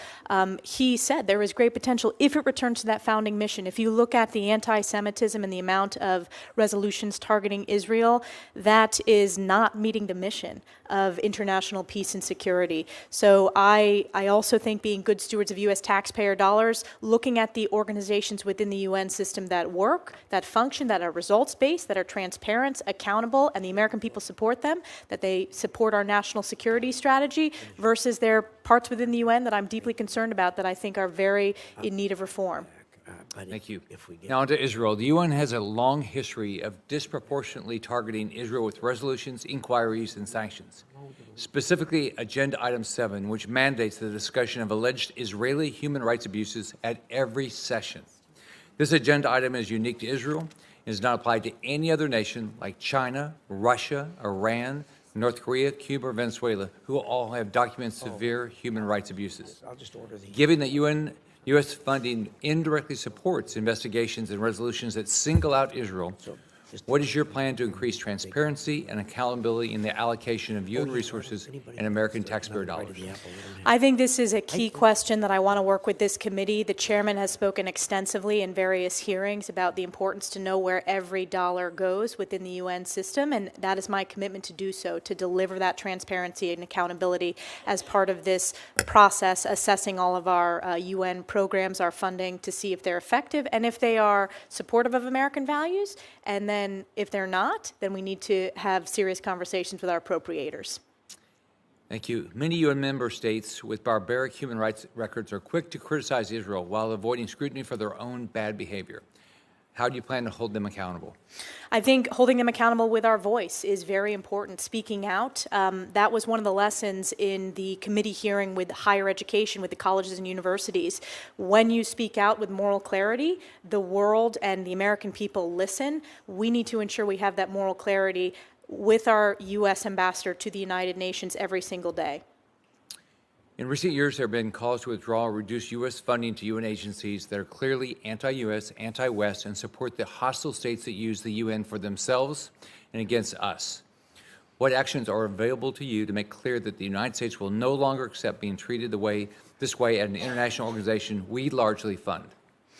I think President Trump is the strongest commander-in-chief in terms of he knows when to negotiate and he knows when to walk away when organizations are counter to our national security or counter to American interests, whether it's the WHO or whether it is other organizations within the UN system like UNRWA, and I hope to support his leadership in this role.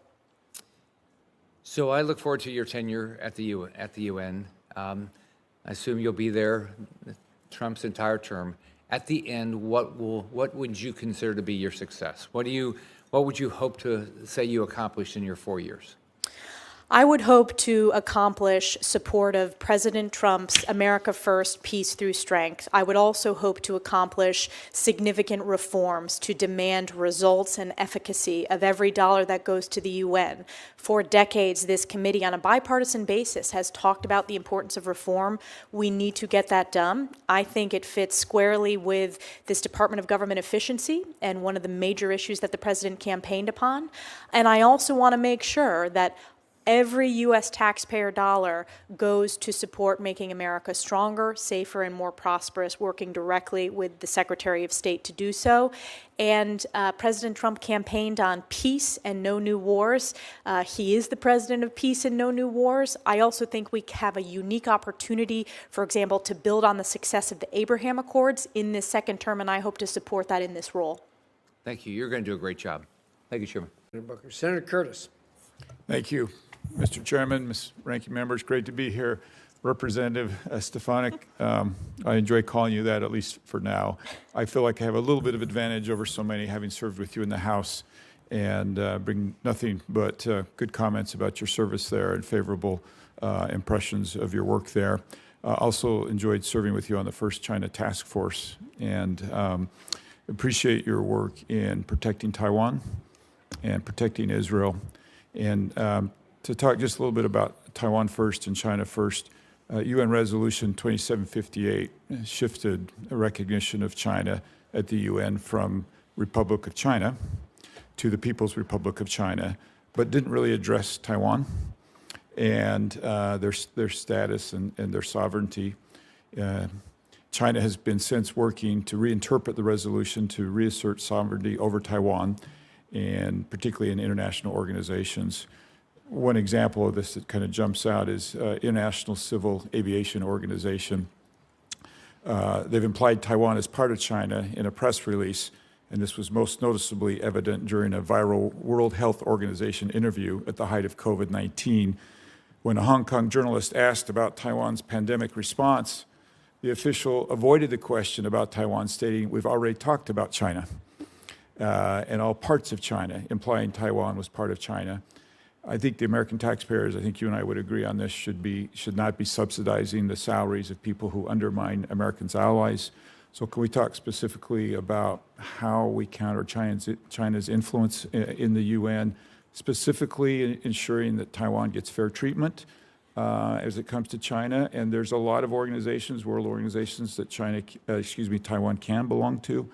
And we'd love to just hear your thoughts on that. Yes, thank you so much. It's great to see you on this side of the Capitol now, Senator Curtis. It was a real privilege to serve with you for many years in the House. You and I have worked extensively on this issue, both setting up the China Task Force, which led to the bipartisan Select China Committee. As I mentioned in some of the previous questions, I am committed to making sure that Taiwan has the most maximum meaningful participation within the UN system, as it should in all international organizations. We have to be vigilant, both in the long term and the short term, to make sure that China is not able to make significant inroads with the CCP in international organizations. I also want to point out that I have a record on this issue legislatively. Over the past decade, I have voted consistently in support of defensive aid to Taiwan. I believe deeply in deterrence to avoid war in the Indo-Pacific. And you can look at, whether it was the last major vote we took on that defensive aid package, I voted in support of it. Yeah, thank you, and would love to help you in those efforts. I think it's very important for the U.S. and for our taxpayers. I sponsored a bill over in the House that would actually require the State Department to rank the agencies in the UN by order of importance. And you can see on one hand, we have the Security Council, where it's important for us to have a veto vote, and then UNRWA. And yet the State Department insists that these are all equal and all important in the U.S. interest. I understand the President plans to defund some of these. Can you give me a sense from your perspective how you begin to with your team, limited resources, figure out which of these agencies are actually important in the best interest of the United States and which ones we need to address? Thank you. We want to do a full assessment of all the UN sub-agencies and making sure that every dollar goes to support our American interests. As the U.S. ambassador, I believe that is my responsibility, to stand up and support the American people and President Trump's America First, Peace Through Strength. In terms of our assessment as this confirmation process. For example, the UN Security Council is in a different position than UNRWA, which I think should be at the bottom of the list. And I have voted to defund UNRWA, and we've discussed that extensively today.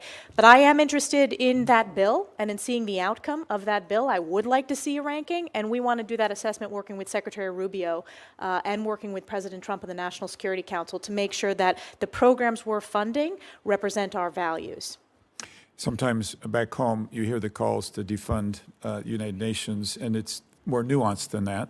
And so to the extent that we can better clarify which of these agencies are helpful and in the U.S. interest and which are not, I think would be terrific.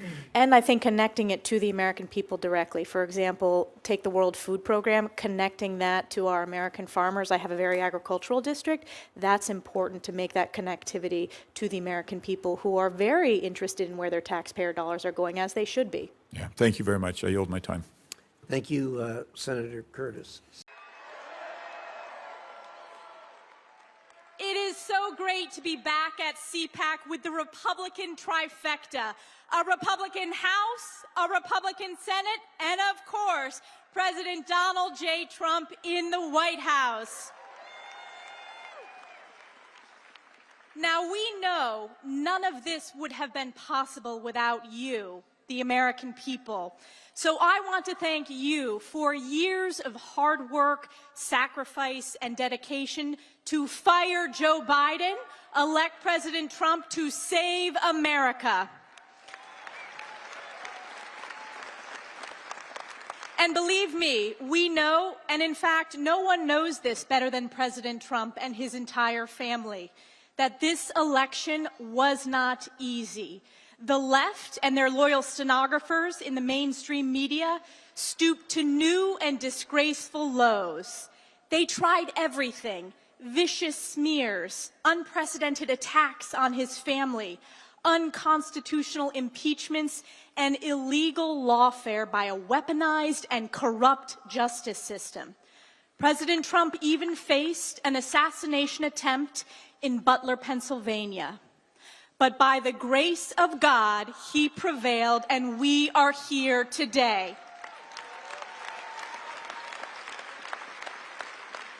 Americans know that God was truly watching over America and President Trump on that fateful day. We will always remember that day in Pennsylvania, just like we will always remember November 5th, 2024, the once-in-a-lifetime victory of the most important election in history.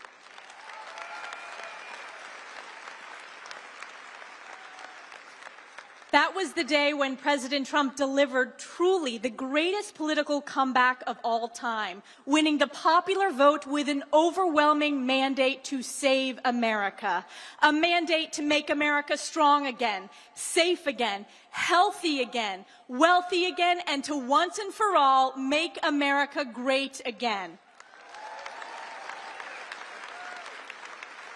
And President Trump has wasted no time delivering on the promises he made to the American people. He has already accomplished more in 4 weeks than Joe Biden did in 4 years. The tremendous results speak for themselves.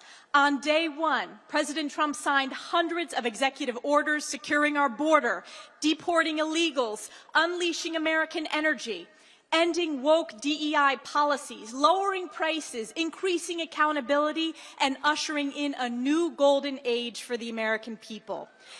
President Trump rightfully declared a national emergency at the border and deployed the military, including the 10th Mountain Division from my home district in upstate New York, to secure our nation. Thank you to the soldiers and their families for saving our country and protecting our borders. Climb to glory, 10th Mountain.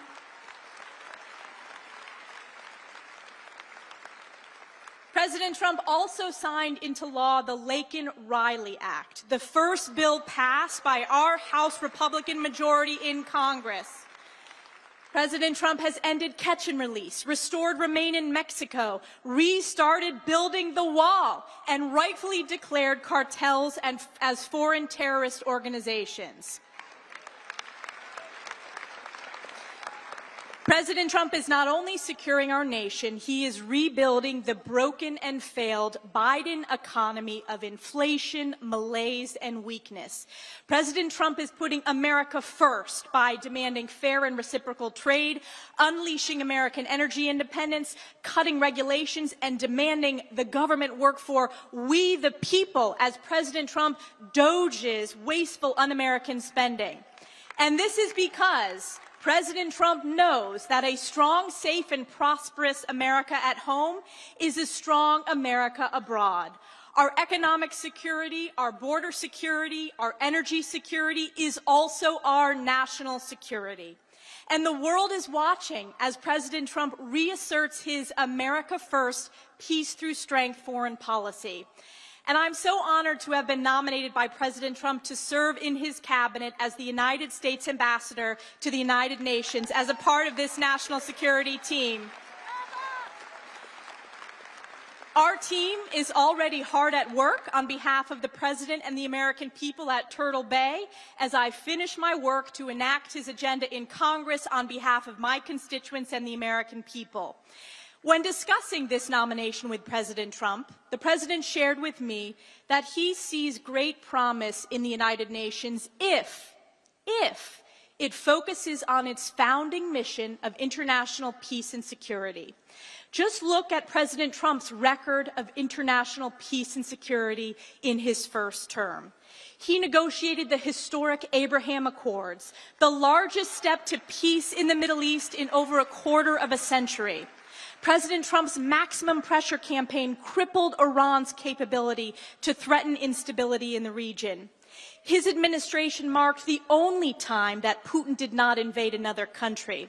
And there is no question that President Trump is the president of peace and deserves the Nobel Peace Prize for the historic achievements of his first term alone.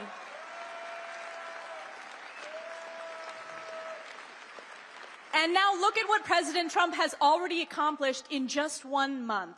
He secured the release of 6 American hostages in Venezuela, 2 Americans in Afghanistan, an American-Israeli citizen held in Hamas captivity, a Pennsylvania teacher in Russia, and an American citizen in Belarus. The world knows that it is only because of President Trump that the innocent hostages viciously taken by Hamas terrorists are finally coming home, including those today.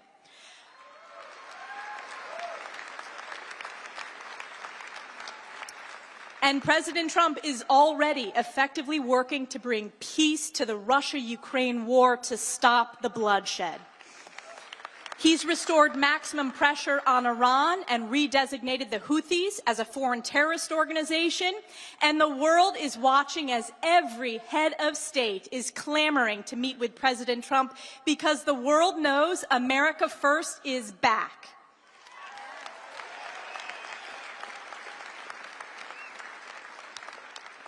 And at the UN, we are already at work with President Trump delivering results. We left the WHO, which covered up the truth about COVID.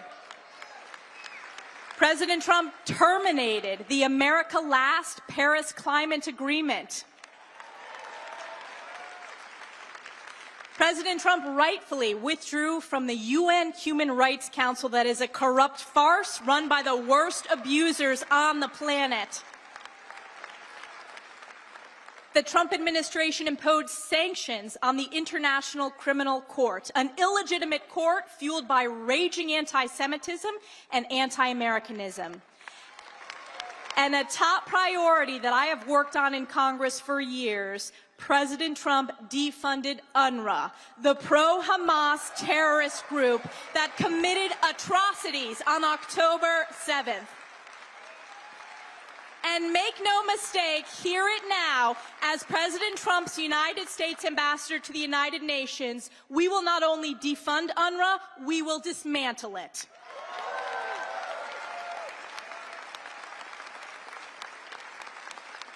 President Trump also reinstated the Mexico City policy to ensure our hard-earned U.S. taxpayer dollars do not support foreign organizations that perform or promote abortions around the world. The U.S. rejoined the Geneva Consensus Declaration to promote and strengthen opportunities for women and girls around the world and to protect the family as the fundamental unit of society.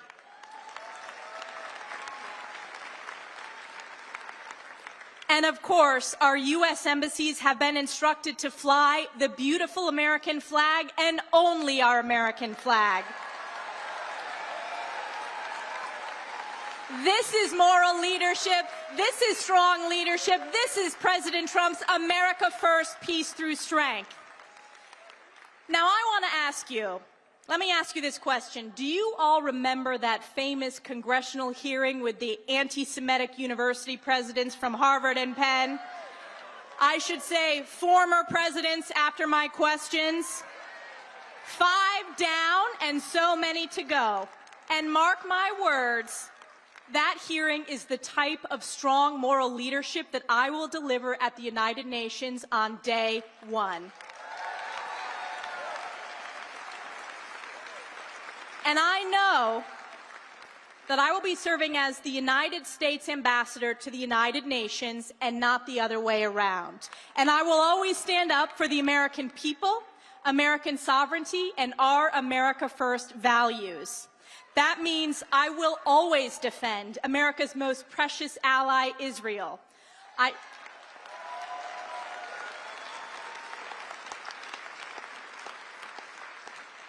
I led the charge to expose the rot of anti-Semitism on college campuses, and I will lead the charge on behalf of President Trump to root out the rot of the true den of anti-Semitism, and that is the UN.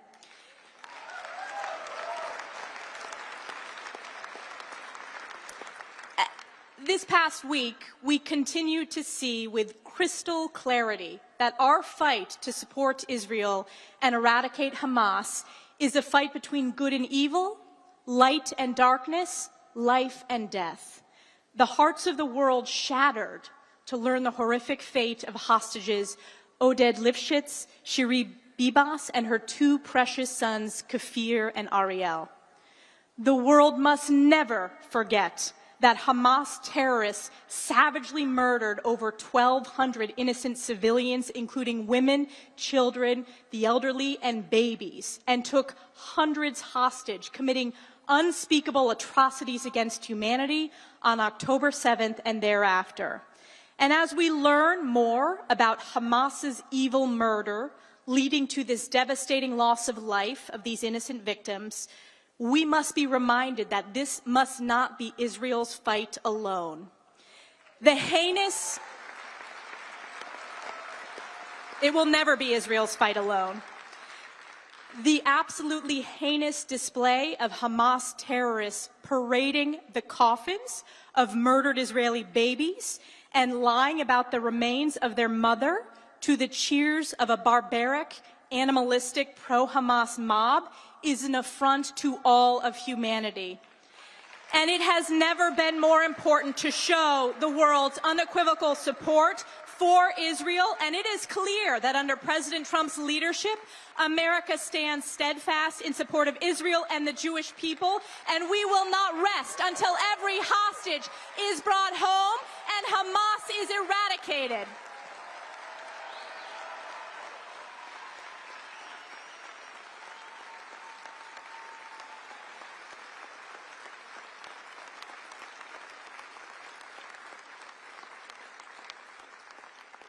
At the UN, I will also work with President Trump, Secretary Marco Rubio, Elon Musk, and the Doge team to ensure every single dollar that we send to the United Nations is in line with the founding mission of actually promoting international peace and security.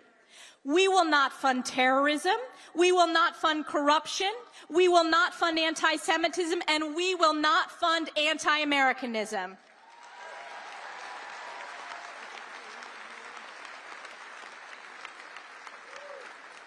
The United Nations will hear loudly and clearly that President Trump's America First, Peace Through Strength agenda and record of results is back, and it is here to stay. President Trump has been relentless in pushing for a government that serves the interest of we, the American people, which is why he sent Doge to protect our hard-earned U.S. taxpayer dollars. And let's take a moment to talk about Doge, the Department of Government Efficiency. This initiative is as common sense and America first as it gets. And yet Democrats and the left mainstream media have spiraled into an utter state of panic, calling President Trump and Elon Musk a threat to democracy, when the truth is, Doge is a threat to the swamp's bureaucracy. Doge is draining the swamp just like President Trump said he would. And how about this? I think we need a global Doge. We must expose the reckless and anti-Semitic and anti-American spending at the United Nations, and we will.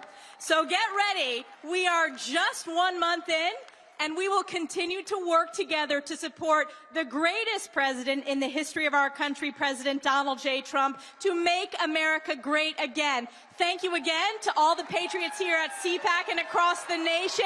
God bless you, God bless President Donald J. Trump, and God bless the United States of America. Thank you. Thank you, Mr. Chairman. Stefanik. Thank you. A question for each of you. Is calling for the genocide of Jews protected speech on your campus, starting with Haverford? No, of course not. And what disciplinary action has been taken or would be taken if someone made that call?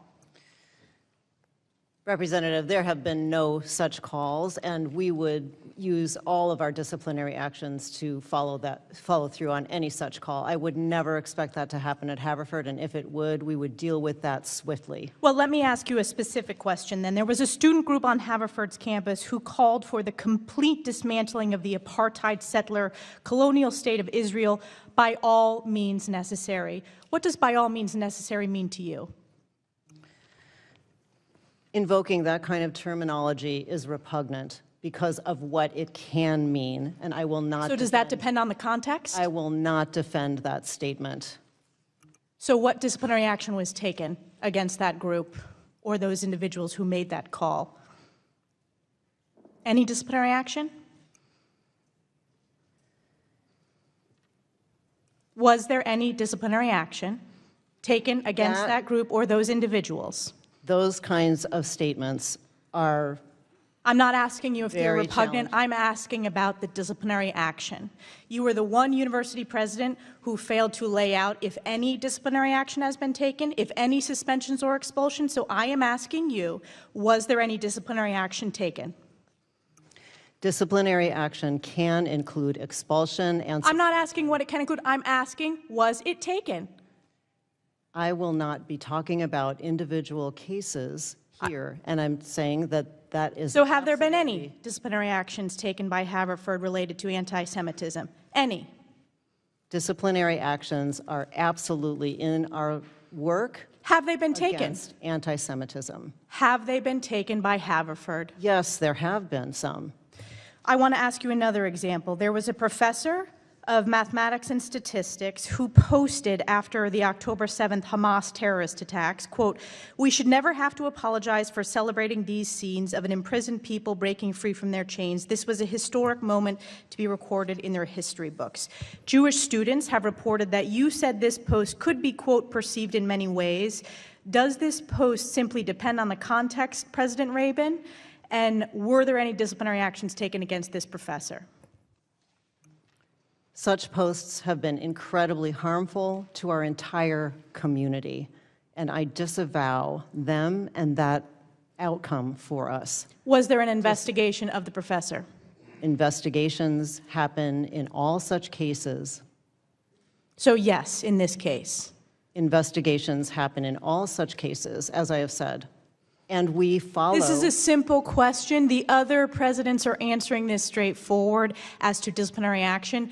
Again, these university presidents who are former presidents fail to answer these direct questions. In this case, was there disciplinary action taken or an investigation of this professor?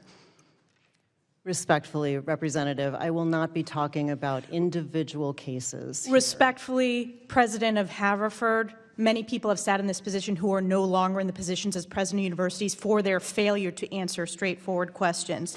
Another question I have, because this is a theme at Haverford, there was an administrator who said that, quote, "racial minority students have never felt safe at Haverford, and that Jewish prospective students should not expect to feel safe and should instead be brave." This was according to litigation against your college.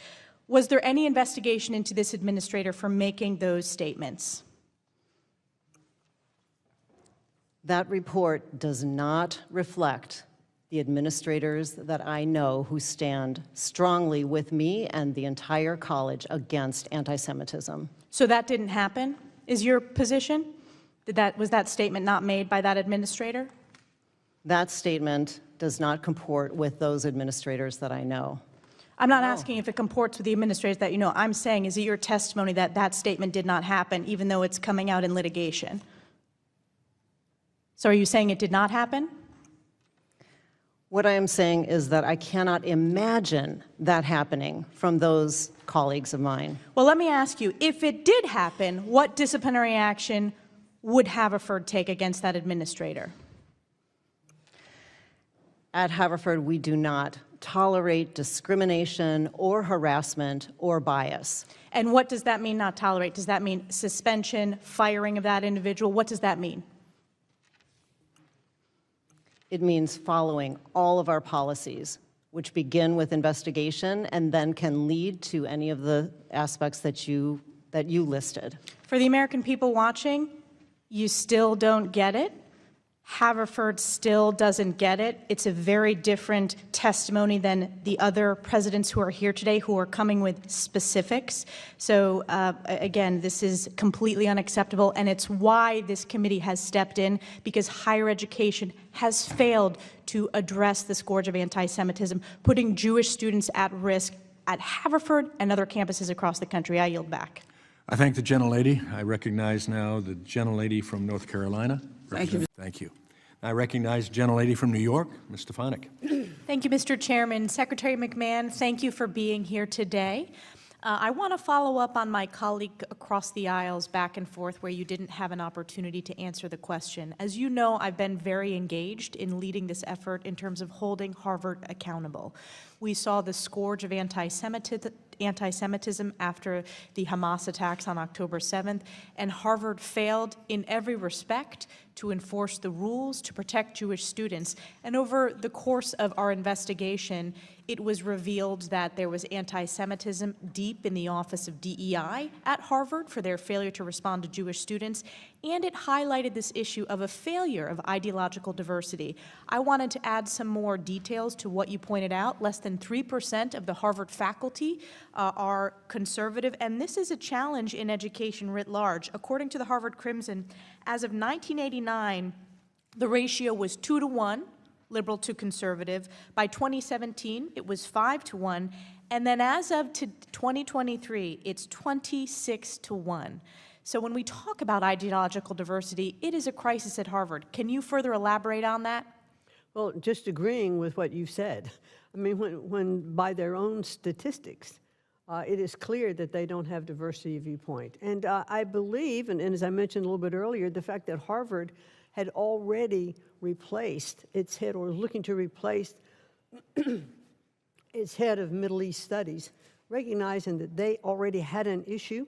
I think it's indicative that Harvard, even before we were initiating our talk, well, I actually think that we spurred them on. Absolutely. When we started putting teeth in what we were doing, they finally said, okay, we're going to make some changes, and they did do that shortly after we started our investigation. And you're spot on, Secretary McMahon. Harvard has failed to save itself. They are responding to the exceptional work of this committee and the accountability measures that this administration has put into place. So I want to thank you for your strong leadership. I want to thank President Trump for his strong leadership. I care deeply about this as an alumna of Harvard and as the first member of my immediate family to have that opportunity. We want to make sure these institutions are excellent for generations to come.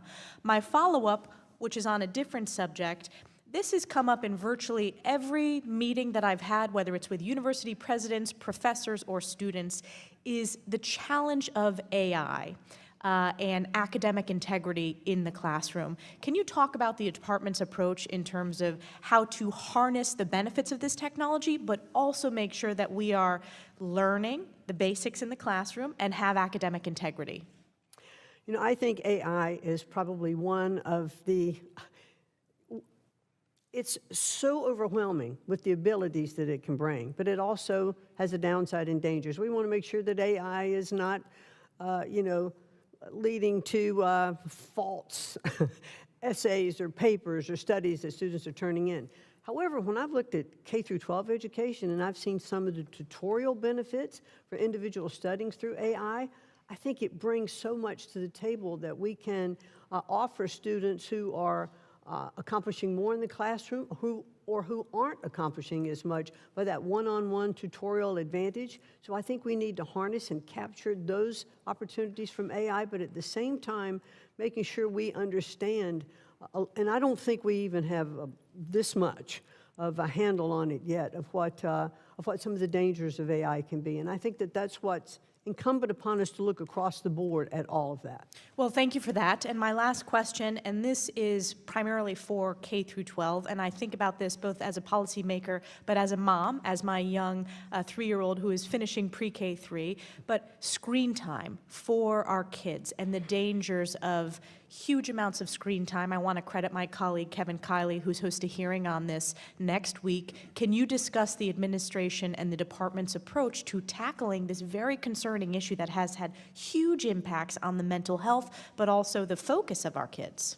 Well, and I do think this is really at state level. Yes. And there are governors who are, promoting policies, or superintendents who are put in policies in their local areas that say, bell to bell, in schools, no devices, so that students aren't distracted, from what they're doing. I think parents at home need to look at the amount of screen time that their children. This is a great deal of parental responsibility as well. And we've looked at different aspects. I've seen reports of more and more screen time, which then reduces your ability to focus and have attention for your subject. So while there is an entertainment value and information value to screen time, it's not always, I think less could be more. Thank you so much, Secretary McMahon, for your service, for the tremendous work you're doing for students across the country. Yield back. Thank you. Thank you. Chair recognizes Ms. Stefanik from New York. Thank you. Governor Hochul, on your first day in office, you signed Executive Order 1. Is that correct? I believe it is. And you extended this executive order not once, not twice, but 3 times, most recently January 16th of this year. Is that correct? If that's what your facts show, I signed countless executive orders. I would and assume you'd policies know and it's laws. Executive Order 1. And this is a continuation of your predecessor's sanctuary state policies, correct? Is included in that. I want to be sure we are defining sanctuary state properly. I'll define it for you. It is the policy of the state that state officers or employees shall not disclose information to federal immigration authorities for the purpose of federal civil immigration enforcement. It goes on to say, law enforcement officers may not use resources, equipment, or personnel for the purpose of detecting and apprehending any individual suspected or wanted for violating a civil immigration office. Law enforcement officers have no authority in the state of New York to take any policy action solely because the person is an undocumented alien. That's a quote in your executive orders that you extended. Now, do you know who Sakir Akan is? I want to get back to the first part No, of I'm your asking a question. Do you know who Well, Sakir Akan is? I want to make sure you understand that this simply says that we will cooperate with ICE. No, in it does all- not say that. I read what it We will says, and let me talk to you about the results. Do you know who Sakir Akan is? You should, as the governor of New York State. Do you know? Refresh my recollection. He was an illegal migrant in New York. And do you know what crime he committed in addition to being here illegally? No, I do not. You do not. This was widely reported. He found a 15-year-old girl, threatened her with a metal pole, told her to get into the back seat of his car, he took her clothes off, and he violently raped her in Albany, New York. Do you know who Sebastian Zapita Khalil is? I'm sure you'll tell me there's many cases, whether they're These are peer- high-profile cases. New Yorkers know about them, and you don't. So let's talk about Sebastian Zapita Khalil. Do you know who that is? I don't have the specific details at my disposal, no. Well, this is an illegal migrant in New York because of your sanctuary state policies. Do you know what crime he committed? I'm not familiar at this moment. I bet you're going to be familiar when I remind you. He found a sleeping woman on the subway, lit her on fire, and burned her alive. This is in Kathy Hochul's New York. And as I'm sure you are aware, and I'll remind you, that ICE issued an order to detain this violent criminal, but that was rejected by New York officials due to sanctuary state laws. Now, do you know who Raymond Rojas Basilio is? I just want to say this. These crimes are horrific. Because of condemn your them, because of and I your would say sanctuary state policies. In all of these cases, we would work with ICE to remove You them. did not in this case. They are If they need walking our on the assistance. streets because of your policies and your executive order that you signed 3 times. Now, Raymond Rojas Basilio, do you know who that is? I'm telling you this. I will You don't explain know you who the it is. policies of New York. We cooperate with, I know you're just You do trying not. to You do not. Specifically, miss- ICE was told not to detain this individual, and he burned a woman alive on the New York subways in Kathy Hochul's New York. So I will keep on going.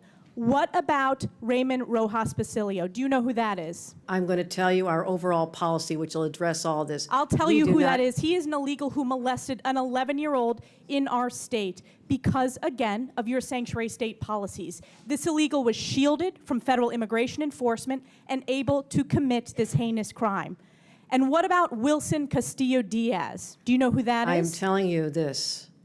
We do cooperate fully with ICE in criminal prosecution. Our sanctuary You're not advocating for regulations these victims. only deal with This is a civil 5-year-old who enforcement. was raped Civil on Long enforcement. Island in Nassau County. You are not advocating on behalf of these victims. You are shielding illegals. Even in your opening statement, That is you not true. prioritize putting illegals first. That is not Rapes true. of young girls, beatings of NYPD cops by illegals who are here under Kathy Hochul's failed policies, burning New Yorkers alive. This is Kathy Hochul's New York. It's one of the many reasons why you're hemorrhaging support from hardworking New York These are families. horrific crimes, and they're heartbreaking. They're horrific crimes that are committed on your watch. You signed this executive order on your first day in office. You signed it again and again this January. We deserve a governor who stands up for law-abiding New Yorkers, doesn't put illegals first, but actually puts New Yorkers first. I appreciate Rather than the going chairman's- after the viral moment, I suggest you No, look no, at the no. facts. I'm standing up for New Yorkers. Rather than addressing the illegals in New York, you are prioritizing your far-left sanctuary state policies, which you put in place with executive orders. Instead of advocating for cooperate victims, in all a those 5-year-old cases. who We was raped, cooperate with ICE. you did not. They were released because cooperate of with sanctuary ICE. state We policies in New cooperate York with State. law No enforcement. amount of words is going to clean up your failed record and these horrific crimes committed in sanctuary state that you created. And with that, I Your yield back. representation, the facts, Gentlelady absolutely false. yields back. Absolutely Chair false. recognizes Ms. Norton from Washington, D.C. Thank you, Mr. Chairman. Let's be real. Since the start, Ms. Stefanik. Thank you. I want to begin by discussing the heinous scourge of anti-Semitism on your watch as chancellor at CUNY. You are aware at Baruch, Jewish freshmen were welcomed with heinous anti-Semitic taunts about the hostages killed by Hamas. Quote, "Where's Hirsch, you ugly expletive, expletive? Go bring them home," end quote. Quote, "You ain't going home tonight. Go back to Brooklyn. All Zionists are terrorists," end quote. Are you aware of those anti-Semitic harassment slurs? Those are deplorable statements, and if they were associated with the event at Baruch, an investigation was done and students were disciplined. And was there, students were disciplined in both of those cases? At Hunter, Jewish students were forced to enter the main university building under a swastika for hours. Is that correct? My understanding of that is that the swastika was placed outside, and we have a custom of erasing all such deplorable symbols.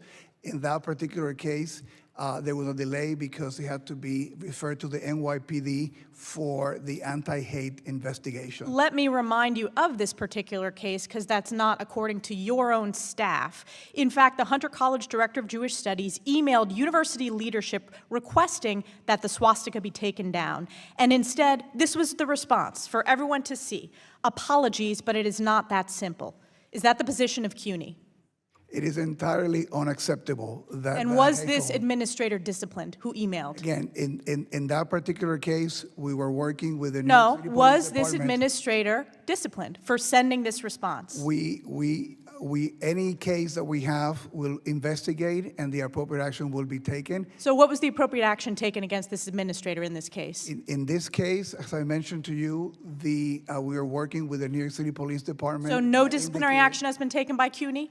Is that Again, correct? we will investigate any action. So an investigation, but no actual action, like so many of these failed university presidents.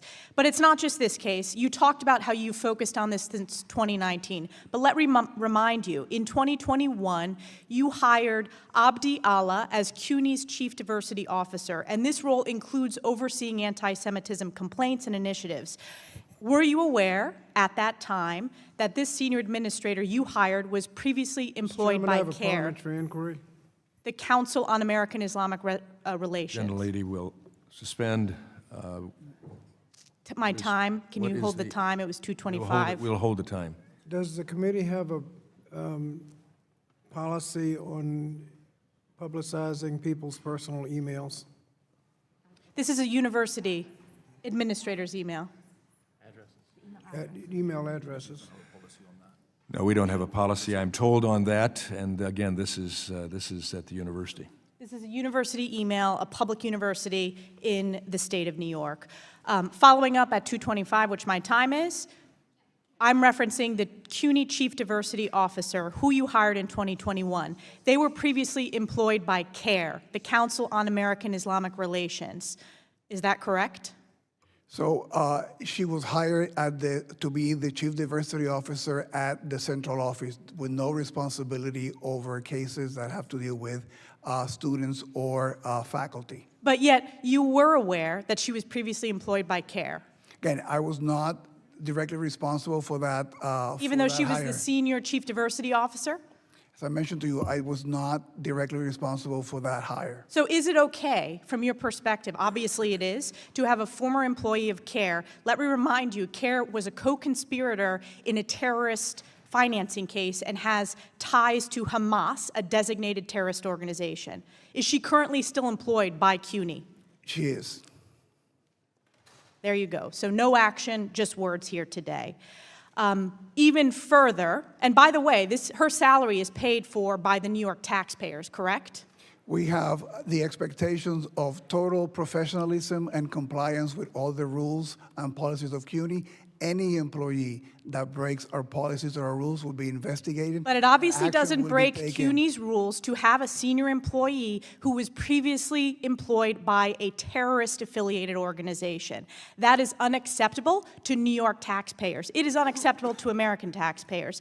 But it's not just that. Are you familiar with CUNY Clear? This is the clinical arm of CUNY School of Law. CUNY Clear, I'm not familiar with them.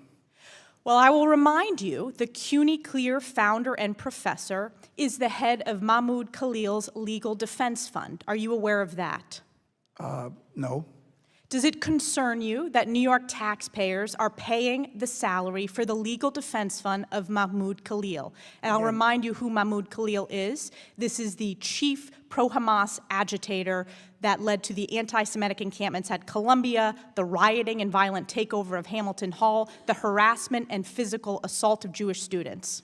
And we do not condone any kind of anti-Semitism. But you in our allow campuses. the head of the clinical legal organization and a professor to be the chief legal aide to Mahmoud Khalil and do his legal defense fund. Those decisions are made in the clinics, are made in the individual campuses. It goes up to you. You are the chancellor.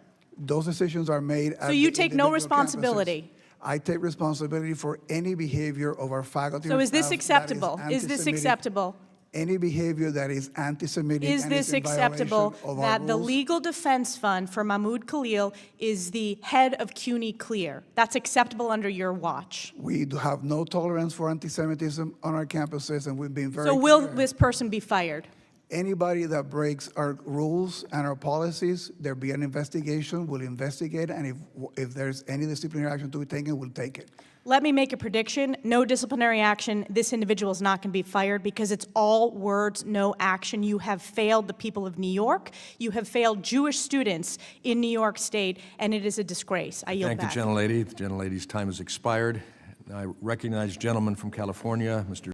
Are you familiar with CUNY Clear? This is the clinical arm of CUNY School of Law. CUNY Clear, I'm not familiar with them. Well, I will remind you, the CUNY Clear founder and professor is the head of Mahmoud Khalil's Legal Defense Fund. Are you aware of that? No.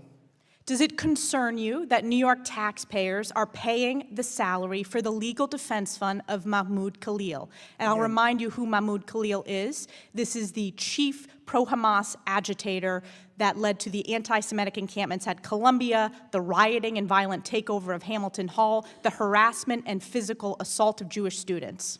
And we do not condone any kind of anti-Semitism. But you in our allow campuses. the head of the clinical legal organization and a professor to be the chief legal aide to Mahmoud Khalil and do his legal defense fund. Those decisions are made in the clinics, are made in the individual campuses. It goes up to you. You are the chancellor. Those decisions are made at So you the take no individual responsibility. campuses. I take responsibility for any behavior of our faculty. So or is this staff that acceptable? Is this anti-Semitic. acceptable? Any behavior that is anti-Semitic Is and this is in acceptable violation of our that the rules. legal defense fund for Mahmoud Khalil is the head of CUNY Clear? That's acceptable under your watch. We do have no tolerance for anti-Semitism on our campuses, and we've been very So will clear. this person be fired? anybody that breaks our rules and our policies, there'll be an investigation, we'll investigate, and if there's any disciplinary action to be taken, we'll take it. Let me make a prediction. No disciplinary action. This individual is not going to be fired because it's all words, no action. You have failed the people of New York. You have failed Jewish students in New York State, and it is a disgrace. I yield back. Thank the gentlelady. The gentlelady's time has expired.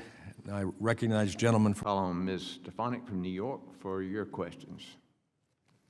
Thank you, Mr. Chairman. I want to direct my questions to Ms. Kyle Koppelman regarding the concerning rise of anti-Semitism in certain union organizations in New York State. Give me one moment here.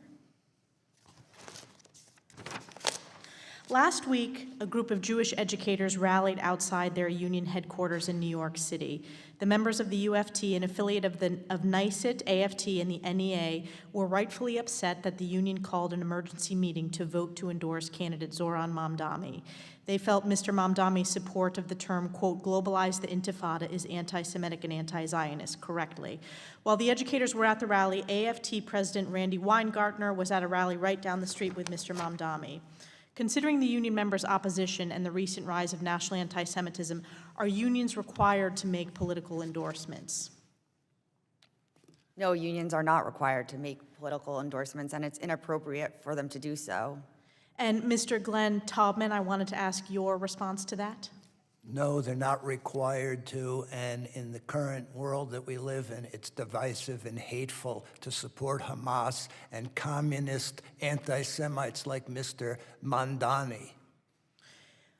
Is there any mechanism today for Jewish teachers to opt out of paying dues to unions that support anti-Semitic causes? And if not, how is that remotely constitutional, Mr. Taubman? So for public sector employees like the New York City teachers, they're covered by the Janus ruling, which says you have a right as a matter of free speech and association to not pay the union. But for private sector employees, if they're not in a right to work state, they can be forced to pay or be fired. And it would be nice to apply Janus to the private sector where private people's constitutional rights could also be protected. Do you believe that unions like the NEA and AFT are functioning as ideological enforcement arms rather than neutral labor advocates, especially in their treatment of pro-Israel educators? So I've been at this for 43 years. When I started, I used to say unions were representatives who did politics on the side. Now there are political powerhouse parties that do a little collective bargaining on the side. And that's what the NEA and the AFT and unions like that are all about. It's all about power and money to them. And the collective bargaining is a secondary thing to their political power and their money. Thank you. I yield back.